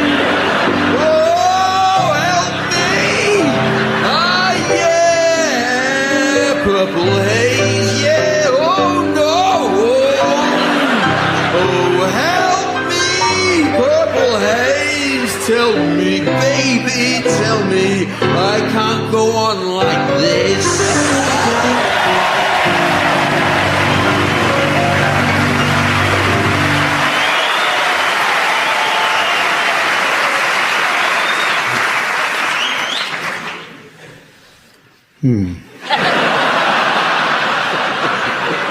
Your turn, Andy. I'd like you to sing the words of Because I Got High by Afro Man to the tune of Frosty the Snowman.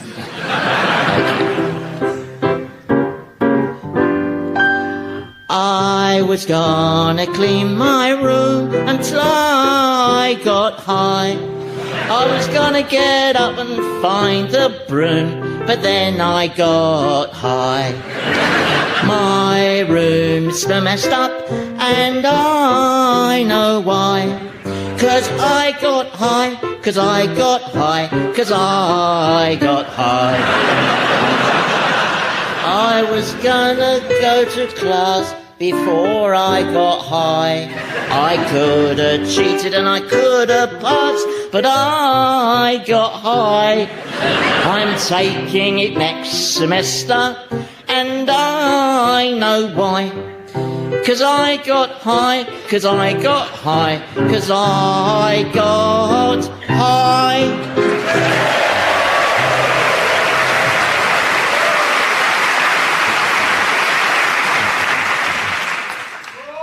You know what, that is really sick. He's high. Yeah. Finally, Graham, I'd like you to sing the words of LND by Lily Allen to the tune of My Grandfather's Clock.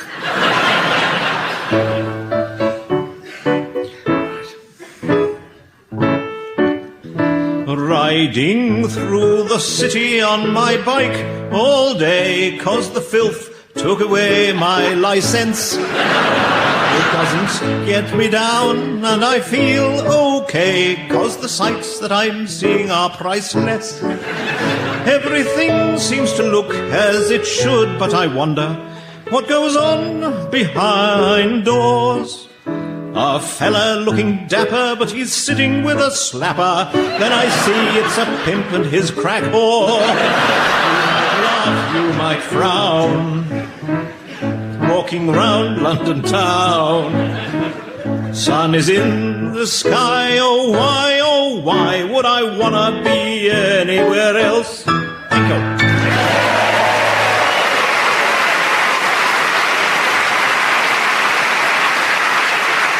It's now time for a new round called Lyric Theatre.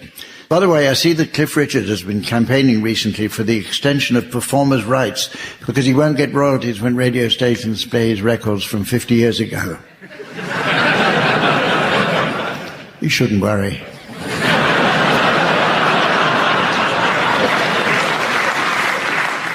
They're hardly likely to suddenly start now.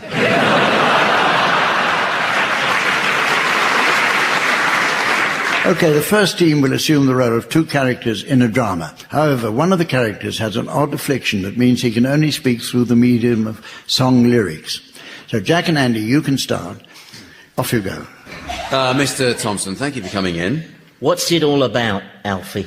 Well, firstly, I did say what it's about in my letter, and secondly, can you please not address me by my first name in front of the bank staff? Is it just for the moment we live? Well, so it would seem, looking at your finances, Mr. Thompson, because at close of trading on Friday, you... What's it all about when you work it out, Alfie?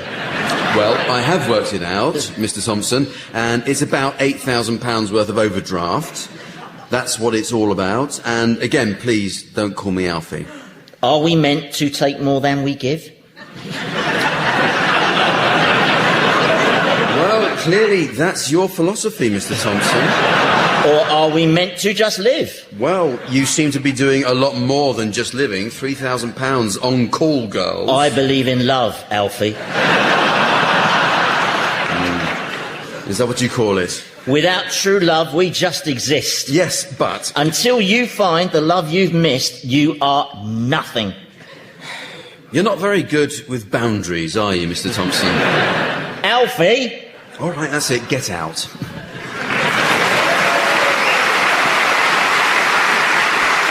Right, your turn now, Barry and Graham. What's the title of your song? The song? Oh, well, it's You Can Leave Your Hat On. Off you go. Thank you for seeing me, Doctor. I'm really dreadfully worried, and I hope I don't need a jab, because I'm terrified of needles. Baby.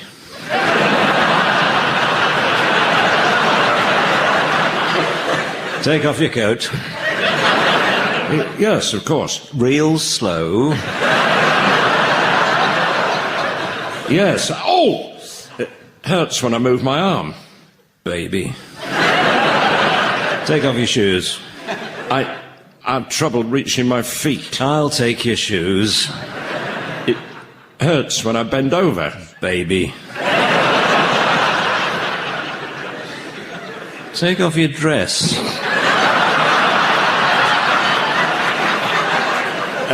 About the dress, I can explain. Yes. Do you want me to strip completely? You can leave your hat on.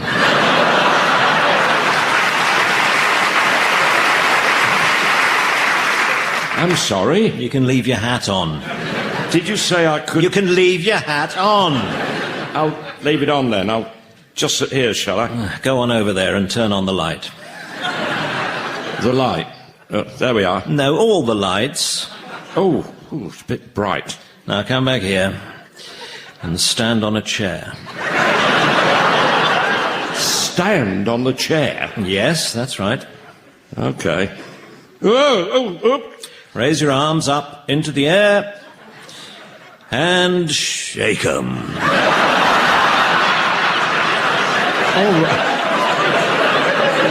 All right, but...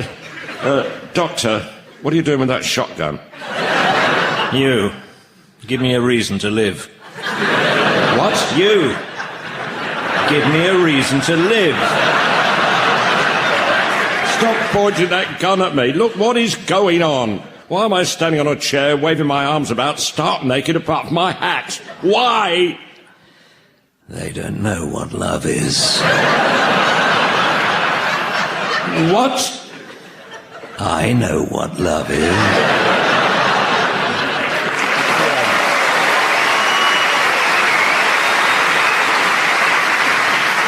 This next round draws heavily on those starstruck magazines that are obsessed by celebrities' lives and houses, with details of Jordan's new swimming pool that she needs to keep fit, or Ulrika Johnson's new car park that she needs in time for Father's Day.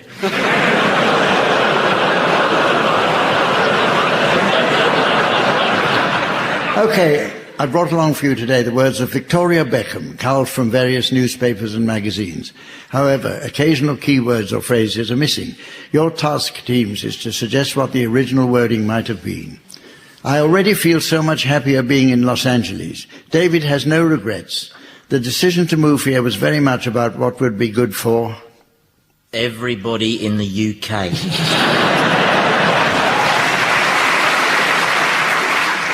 What she said was the family. I had to laugh recently. We were at Demi Moore's house with Ashton Kutcher and Penelope Cruz for a seminar on quantum physics. What she said was dinner. We ended up playing Hide Victoria in the locked cellar. The answer is dominoes. Tom Cruise and Katie Holmes are just ordinary people. We respect their religion. They never said you have to be a part of this. There's been nothing shoved down our throats because even Scientologists don't want us. But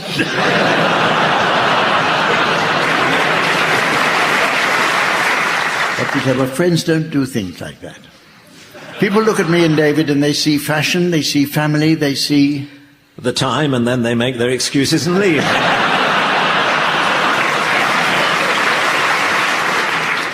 She said sports. I'm quite good at knowing what suits me, but sometimes I look back at old photos and think, oh, that skirt was so short. The whole world could probably see David's bum.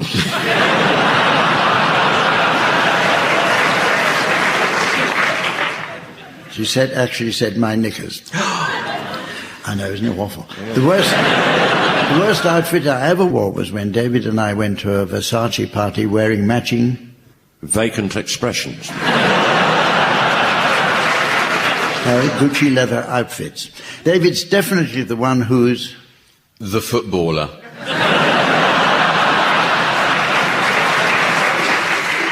No, she said dominating.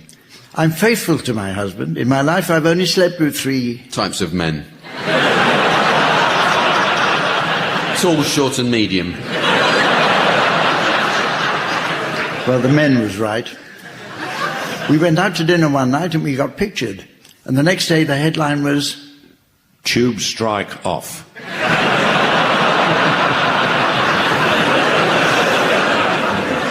Skeletal spice. Everyone asked me if the title of my book, That Extra Half an Inch, is a reference to the non-speaking actor Arthur Ninch.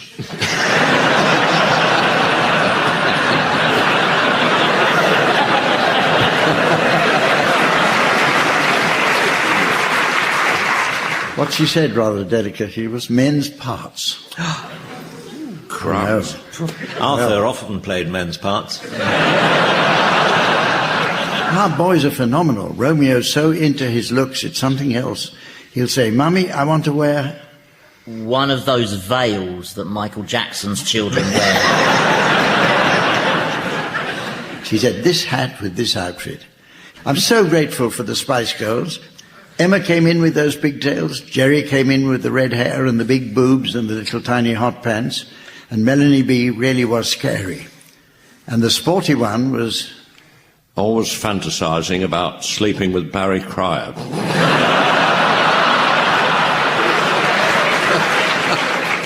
Which is another way of saying obsessed with soccer. We're poised to go back to the golden age of letter writing now, with the teams taking turns to improvise the letters between 2 famous historical figures. This is an entirely improvised round, which will be good news for Barry, as he's recently discovered he's dyslexic. However, in this enlightened age, we don't do jokes about dyslexia. They're not clever and they're not furry.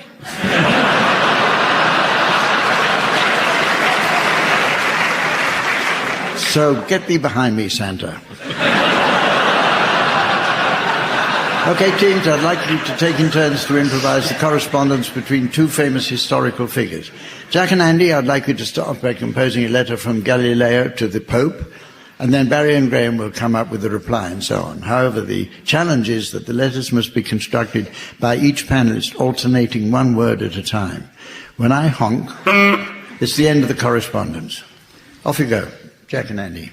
Dear Pope. how Are you? it Is with great sorrow that I have to inform you that unfortunately your view of the world is false.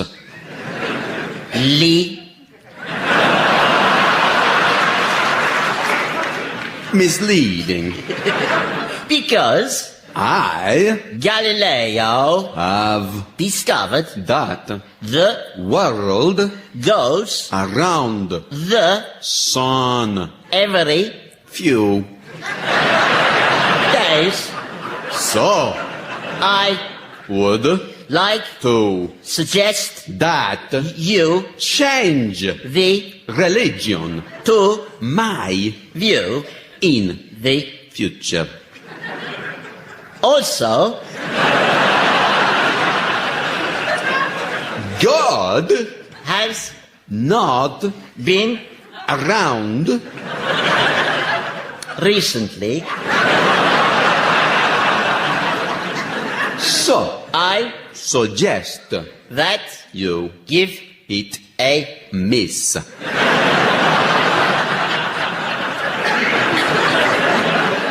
also Your niece gives very nice advice about publishing. I Sign this letter to you Galileo. Galilei P. S. If your doubting mind suggest to you that I am wrong, then you are an us.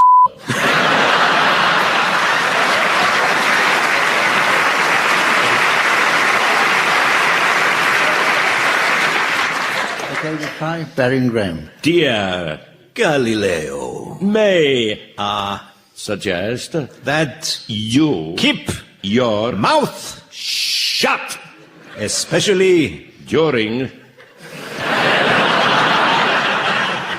this period of our show. And nevertheless, I tell you once and for all that I will be very displeased indeed that you have put me in a position that is compromising and furthermore very embarrassing, yet strangely you have dared to suggest that the Pope is a fool, and I realize that it's true. So please accept my sincere chocolates. Bye. Bye.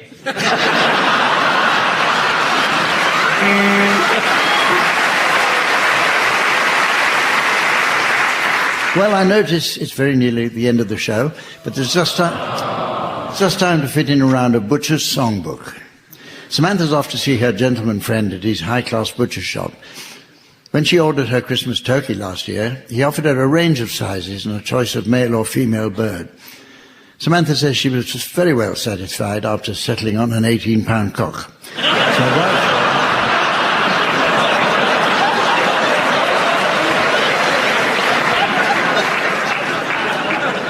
So while she's away, I'll invite the teams to suggest song titles likely to appeal to an audience of butchers.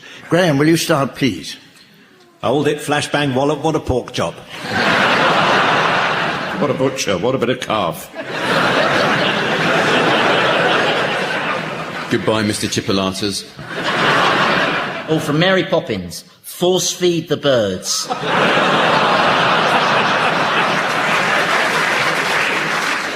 Giblets keep falling on my head. Big Osmond hit in Korea, Puppy Love. Sausage in a bottle. Another Big Osmond hit in France, Tasty Horses. Bring your sweetbreads a little closer to the phone. The Muslim music hall classic, Halal, Halal, Who's Your Lady Friend?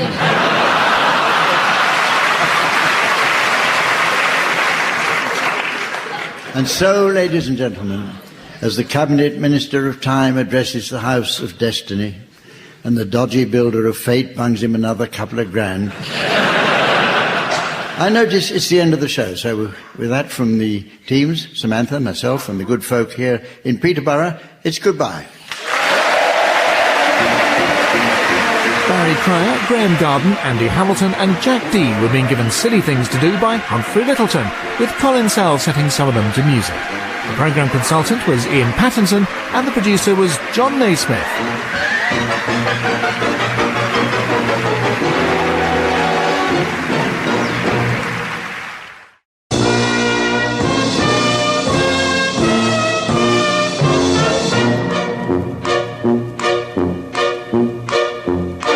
We present I'm Sorry I Haven't a Clue, the antidote to panel games.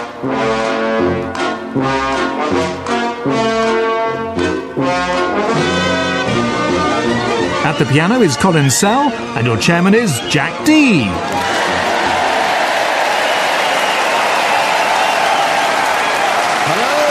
Welcome to I'm Sorry I Haven't a Clue. You join us this week on a visit to Watford in the county of Hertfordshire. The first public mention of the name Watford was at the proclamation of the town's Anglo-Saxon Charter of 1042.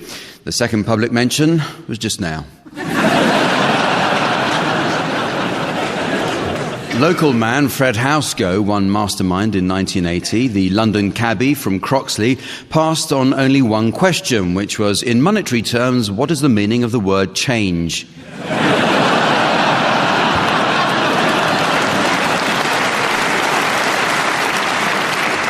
The former Spice Girl, Emma Bunton, lives nearby. Emma left the group in 1999 to become a former Spice Girl.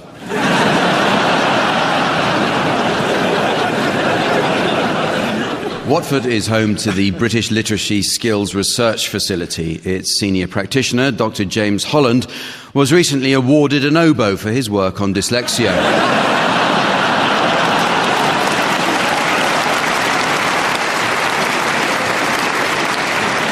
And the truck manufacturers Iveco are based here and built rubbish lorries for the council, so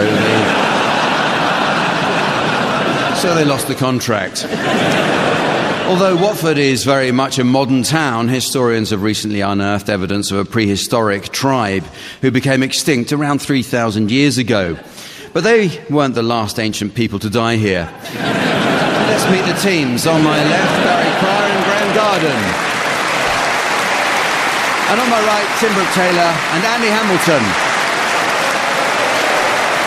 And taking her place at the desk next to me to enjoy an evening of frantic scoring, please welcome the ever-delightful Samantha.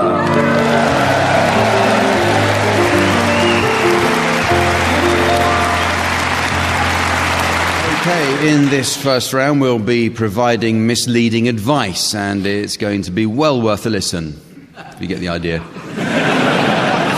This week, the teams are providing unhelpful advice for travellers, by which we mean tourists rather than Romany travellers. And these days, we have to be careful not to stereotype Romany travellers, in case they put a curse on us.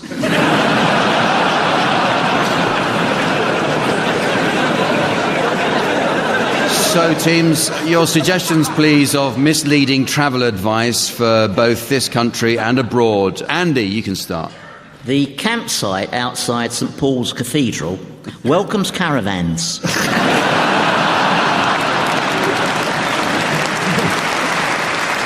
Graham. After a night out in Bangkok, don't go home without your free ping pong ball.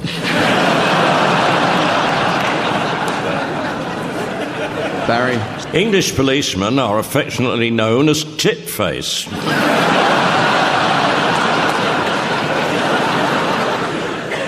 Tim. When watching cricket in Pakistan, ask what the rules are today.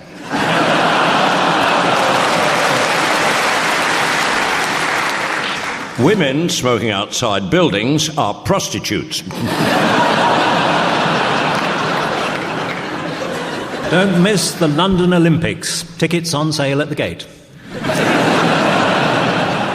Vegetarian steaks in France are called cheval. The euro is no longer legal tender in Greece. They would rather you paid in hummus. In Pamplona, get out in the street and join in the famous catching of the bulls. Greet any companion in the gents with, "Are you on your own, big boy?" At the beach in Rio, every day is Twangathong Day.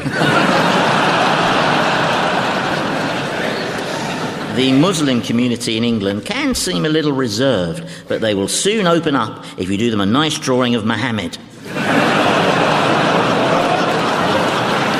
That was Andy Hamilton. With a joke given to him by Jack D. In Norfolk, when your host introduces his wife and sister, be sure to compliment her.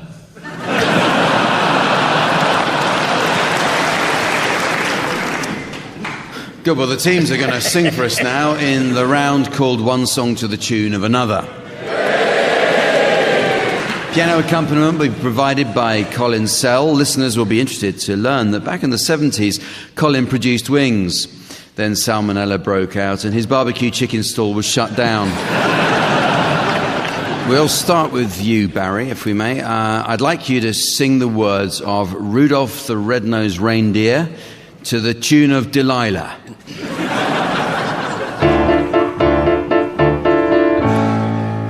Rudolph the red-nosed reindeer had a very shiny nose. And if you ever saw him, you would even say it close. All of the other reindeer used to laugh and call him names. They never let poor Rudolph join in any reindeer games. Then one foggy Christmas Eve, Santa came to say, Rudolph, with your nose so bright, won't you guide my sleigh tonight? So bright, won't you guide my sleigh tonight?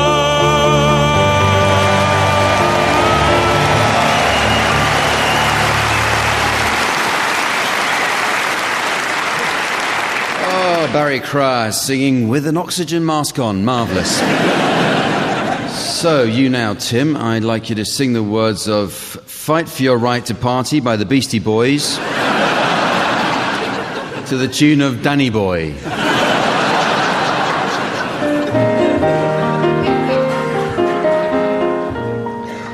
You wake up late for school, man, you don't want to go.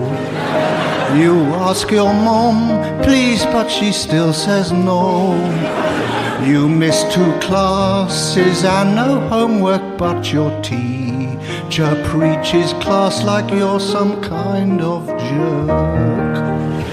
You gotta fight for your right to party. Your pop caught you smoking and he said no way.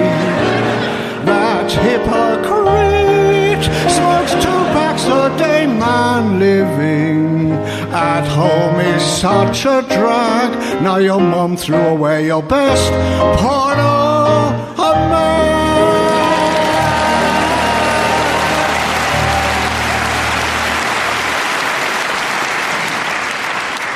it's your turn now, Andy. I'd like you to sing the words of the Bob the Builder theme to the tune of O Fortuna from Carmina Burana.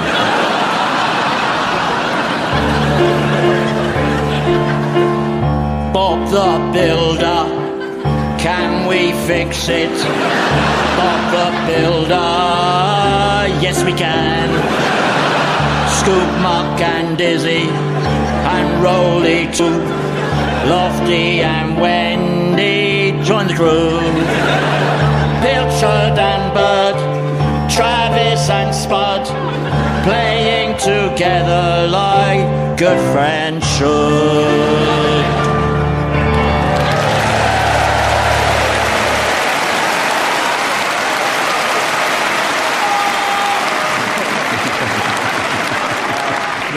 Can we have this man thrown out and the man shouting more? It's actually Jeremy Hardy, I think.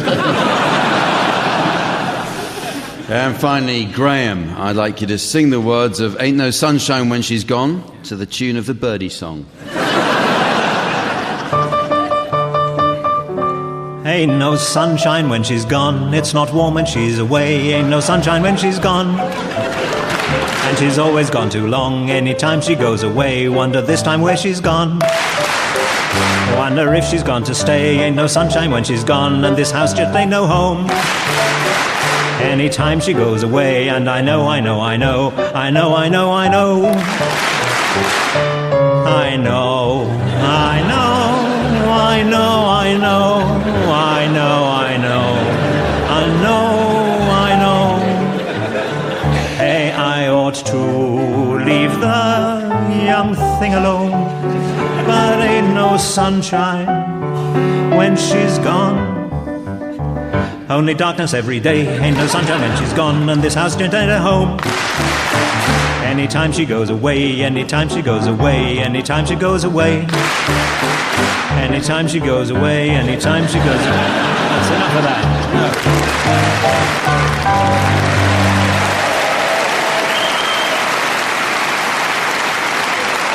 Thank you, Graham. Well done, Watford. I bet you have line dancing here, don't you? The next game is called Word for Word, and it's a word game that uses words in a game. One team should start by taking turns to exchange a random series of words, which must be totally unconnected. So if the word African is followed by the word Zulu, then it means the middle's fallen out of your dictionary. And if exigent was followed by schizothermia, vociferous, echopraxia, plump and buttocks, then you've got through to Stephen Fry's answer phone. So, Tim and Andy, you can start exchanging your random words, while Barry and Graham, you should carefully monitor their words and challenge to take over play if you detect a connection. So off you go, Tim and Andy. Crumpet. Pelvis. Plectrum. Spinach. Forceps. Plasma. Culinary. Behemoth. Gerund.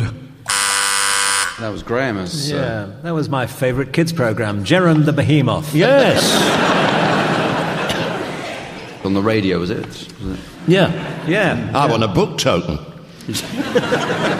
What used to happen in Jerome the Behemoth then, Graham? And what was the tune? They played visual games on the radio. It was marvellous. What was the theme tune, Graham? Perhaps you could do it for us. I'm you remember. Jerome the Behemoth. That was a very short intro tune. And that's all he said. And he married a behemoth. I'm beginning to believe it. It's true. There was a behemoth ball one year. Yeah. Behemoth ball. Moth ball. No, I know. I know. It's okay, Barry. It's okay. I know. I'm sorry. We got it.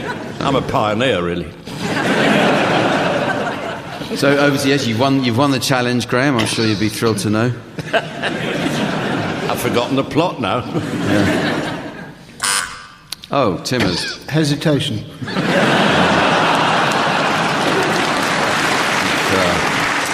Graham, it's over to you.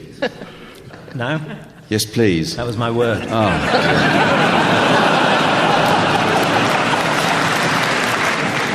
Then. Table. Ballistic. Artichoke. Conifer. However. Holistic. This. That. Andy. Well, he threw it there. This and that. That was my favourite children's programme. Do you remember? Two little finger puppets. This and that. Hello, this. Hello, that. Yeah. How are you? I'm very well, thank you. Yes. Shall we sing a song now? Yes. This and that. This and that. That and this. We've all had a little cat. This and that. This and that. We haven't done it justice, really. Yeah, I'm filling up just remembering that show. Yeah. It's all very well for you to laugh. I'm actually sitting quite close to them. It's a correct challenge, though, this and that. I can't allow that. So we'll have... you can carry on, please, Andy. Turbot. Molest. You just keep your private life out of it. Sperm. And yours, Sharabang. Barry. Sharabang Sperm, 60s rock group. Got all their albums. They did a cabaret at the Behemoth Ball one year. You remember them? Do you not remember them, Sharabang? I'm not that old, unfortunately. Yeah, Barry remembers their biggest hit.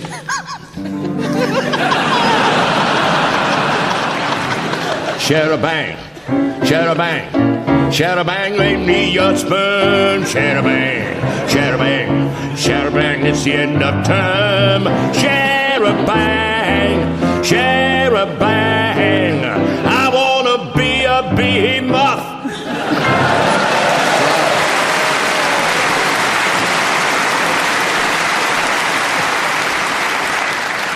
Well, there's been mass coverage of the intrusion into people's private lives this year, but even before phone hacking and email interception, there were still certain sleazy individuals going through people's dustbins in the middle of the night in a desperate attempt to get close to the rich and famous.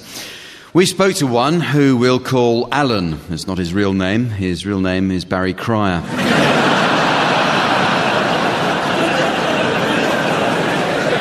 And Alan has inspired this idea for a game called Whose Dustbin? Now, I'll present each team with a dustbin that's been taken from outside the home of a well-known person, and the opposing team should try to guess the owner's identity from what the rummaging team discover has been thrown away. Okay, Barry and Graham, the first celebrity dustbin is for you to rummage through, and the identity of its mystery owner is now being displayed to our theatre audience. And for listeners at home, here's the mystery voice. Hugh Grant. Hugh Grant. Right, off you go, Barry and Graham. Let's have a look in here. Oh, what's that? Floppo hair conditioner. Yeah. A couple of old golf clubs. Yeah. Pair of monogrammed gloves. Yep. The initials R and L. Yes. Four bits of old wedding cake. Oh, yes. And a turkey. Well, quite a few actually. Turkeys, yeah. What's that book there? Acting for Dummies. Oh. Still in its wrapper. Oh, yeah.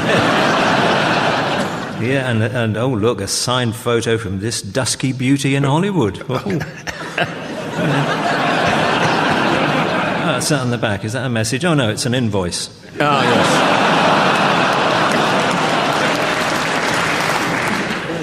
Yes.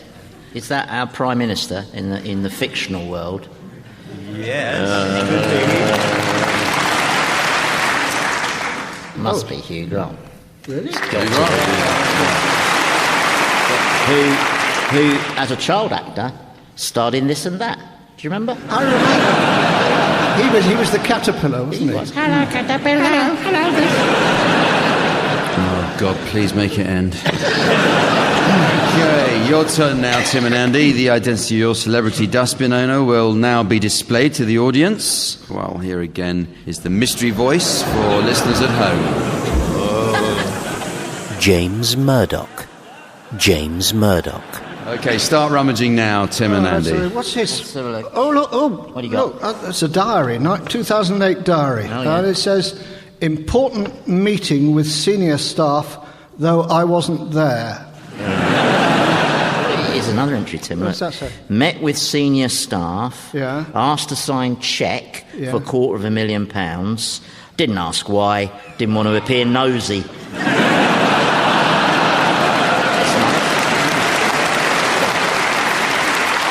There's loads of phone numbers in the back. If we had no yeah. names, they'd been Tipexed out. Yeah. Is that your number, Tim?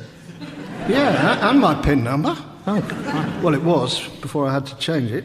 oh I remember because of your affair with Elle Macpherson. Yeah. Is she still stalking you? Look, just leave it alone for her sake. Oh, here's a book. Teach Yourself to Speak American, Cobber. Oh, yeah. Another book, look, on morality and ethics. Also still in its wrapper. This is the only way is not ethics, is it? The end. Rolf Harris, obviously. It's got to be James Murdoch.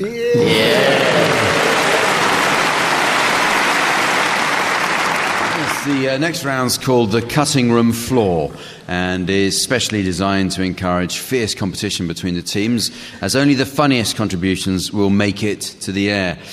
Barry and Graham, I want you to step up to the microphone in the style of Mock the Week and say some very funny things that you shouldn't come out with at a funeral, while Tim and Andy, I want you to come up with a hilarious piece of consumer advice in the style of You and Yours.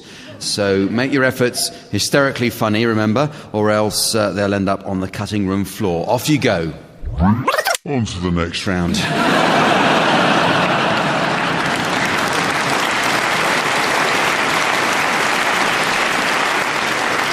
Well, in the next round, our theatre audience will be called upon to get involved in the game called Karaoke Cokey. This achieves the almost impossible by combining the best bits of karaoke with the best bits of hokey cokey to make the worst of both worlds. In Karaoke Cokey, the audience will be invited to hum a song. The first team to buzz in and identify the song will be the winners. If the team is wrong, the audience must start again from where they left off, and so on, until someone gets it right, or I wander out to see if there's a passing bus I can throw myself under. Whichever comes first. Musical assistance will be provided by Colin Sell. Okay, audience, the title of your first song will now be relayed to you via the display screen. For listeners at home, here's the mystery voice. The James Bond theme. The James Bond theme. Please would you start us off, please, Colin?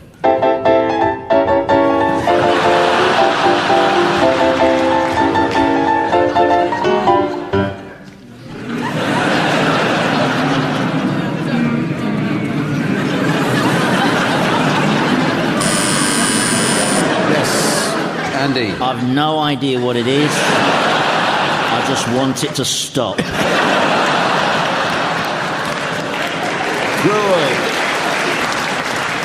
I think I've heard it at funerals a few times. I don't think you're close yet. I must say, it sounded like a lot of old men eating cake or something. I think maybe you've got too many people humming. That's the answer. I think, should we just try it one more time? Benefit cheats only this time.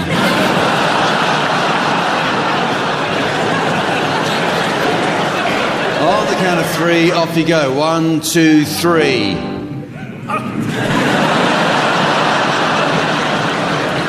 Surprised they can afford cake. I think we might have to do men only. On the count of three. 1, 2, 3.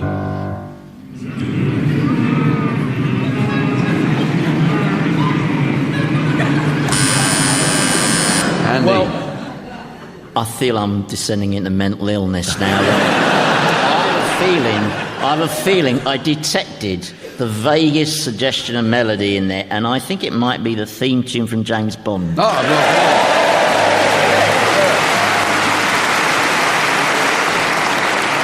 Very good. Okay, well, let's try another one. Here's a further further song title for you, and here's the mystery voice for listeners at home. Do they know it's Christmas? Do they know it's Christmas? Colin, another intro, please. Another intro.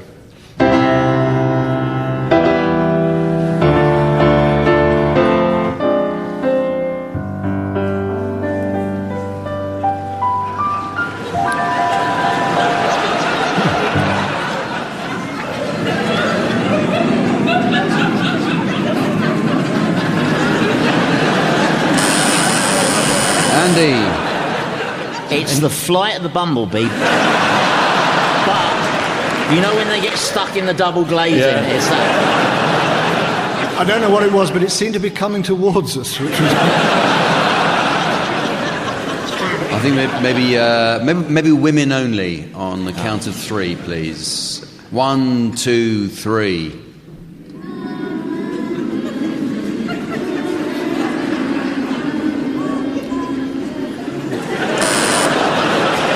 It's that old musical song, You Can't Put Willie Where Willie Won't Go. Love it to hear it again. I thought it was very recognisable. Can we hear more of it? Yeah, but you know what can't it believe is. I said that. Not everyone has my musical ear. If they have, give it back. Women only again on the count of three, please. 1, 2, 3.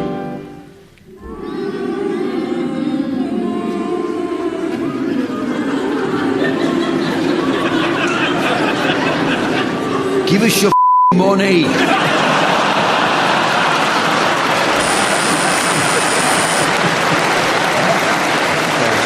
So sorry. You were doing it so well, I got in the... It was like Ed Balls watching the Antique Roadshow.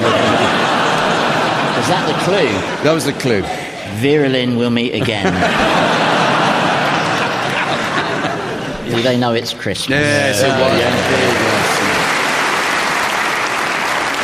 Well, it's very nearly the end of the show, but there is just time to squeeze in a round of the Electrician's Songbook.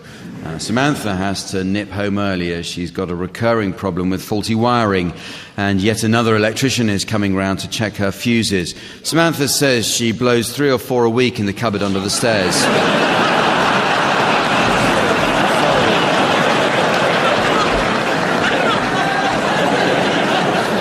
So, teams, your suggestions, please, of song titles likely to appeal to an audience of electricians. Andy, you can start. Ding dong, the switch is dead. Greatest song by Vince Cable. Album of greatest hits by Earth, Live and Neutral. Wish me luck as you microwave me goodbye. I got Ian Drury's classic, Flex and Plugs and Shots and Volts. Talking about my generator. A Hard Day's Night, plus parts, plus VAT equals 800 You've got to fit a socket or two. The sad song of the weight-conscious, underqualified electrician. I'm a 9-stone cowboy.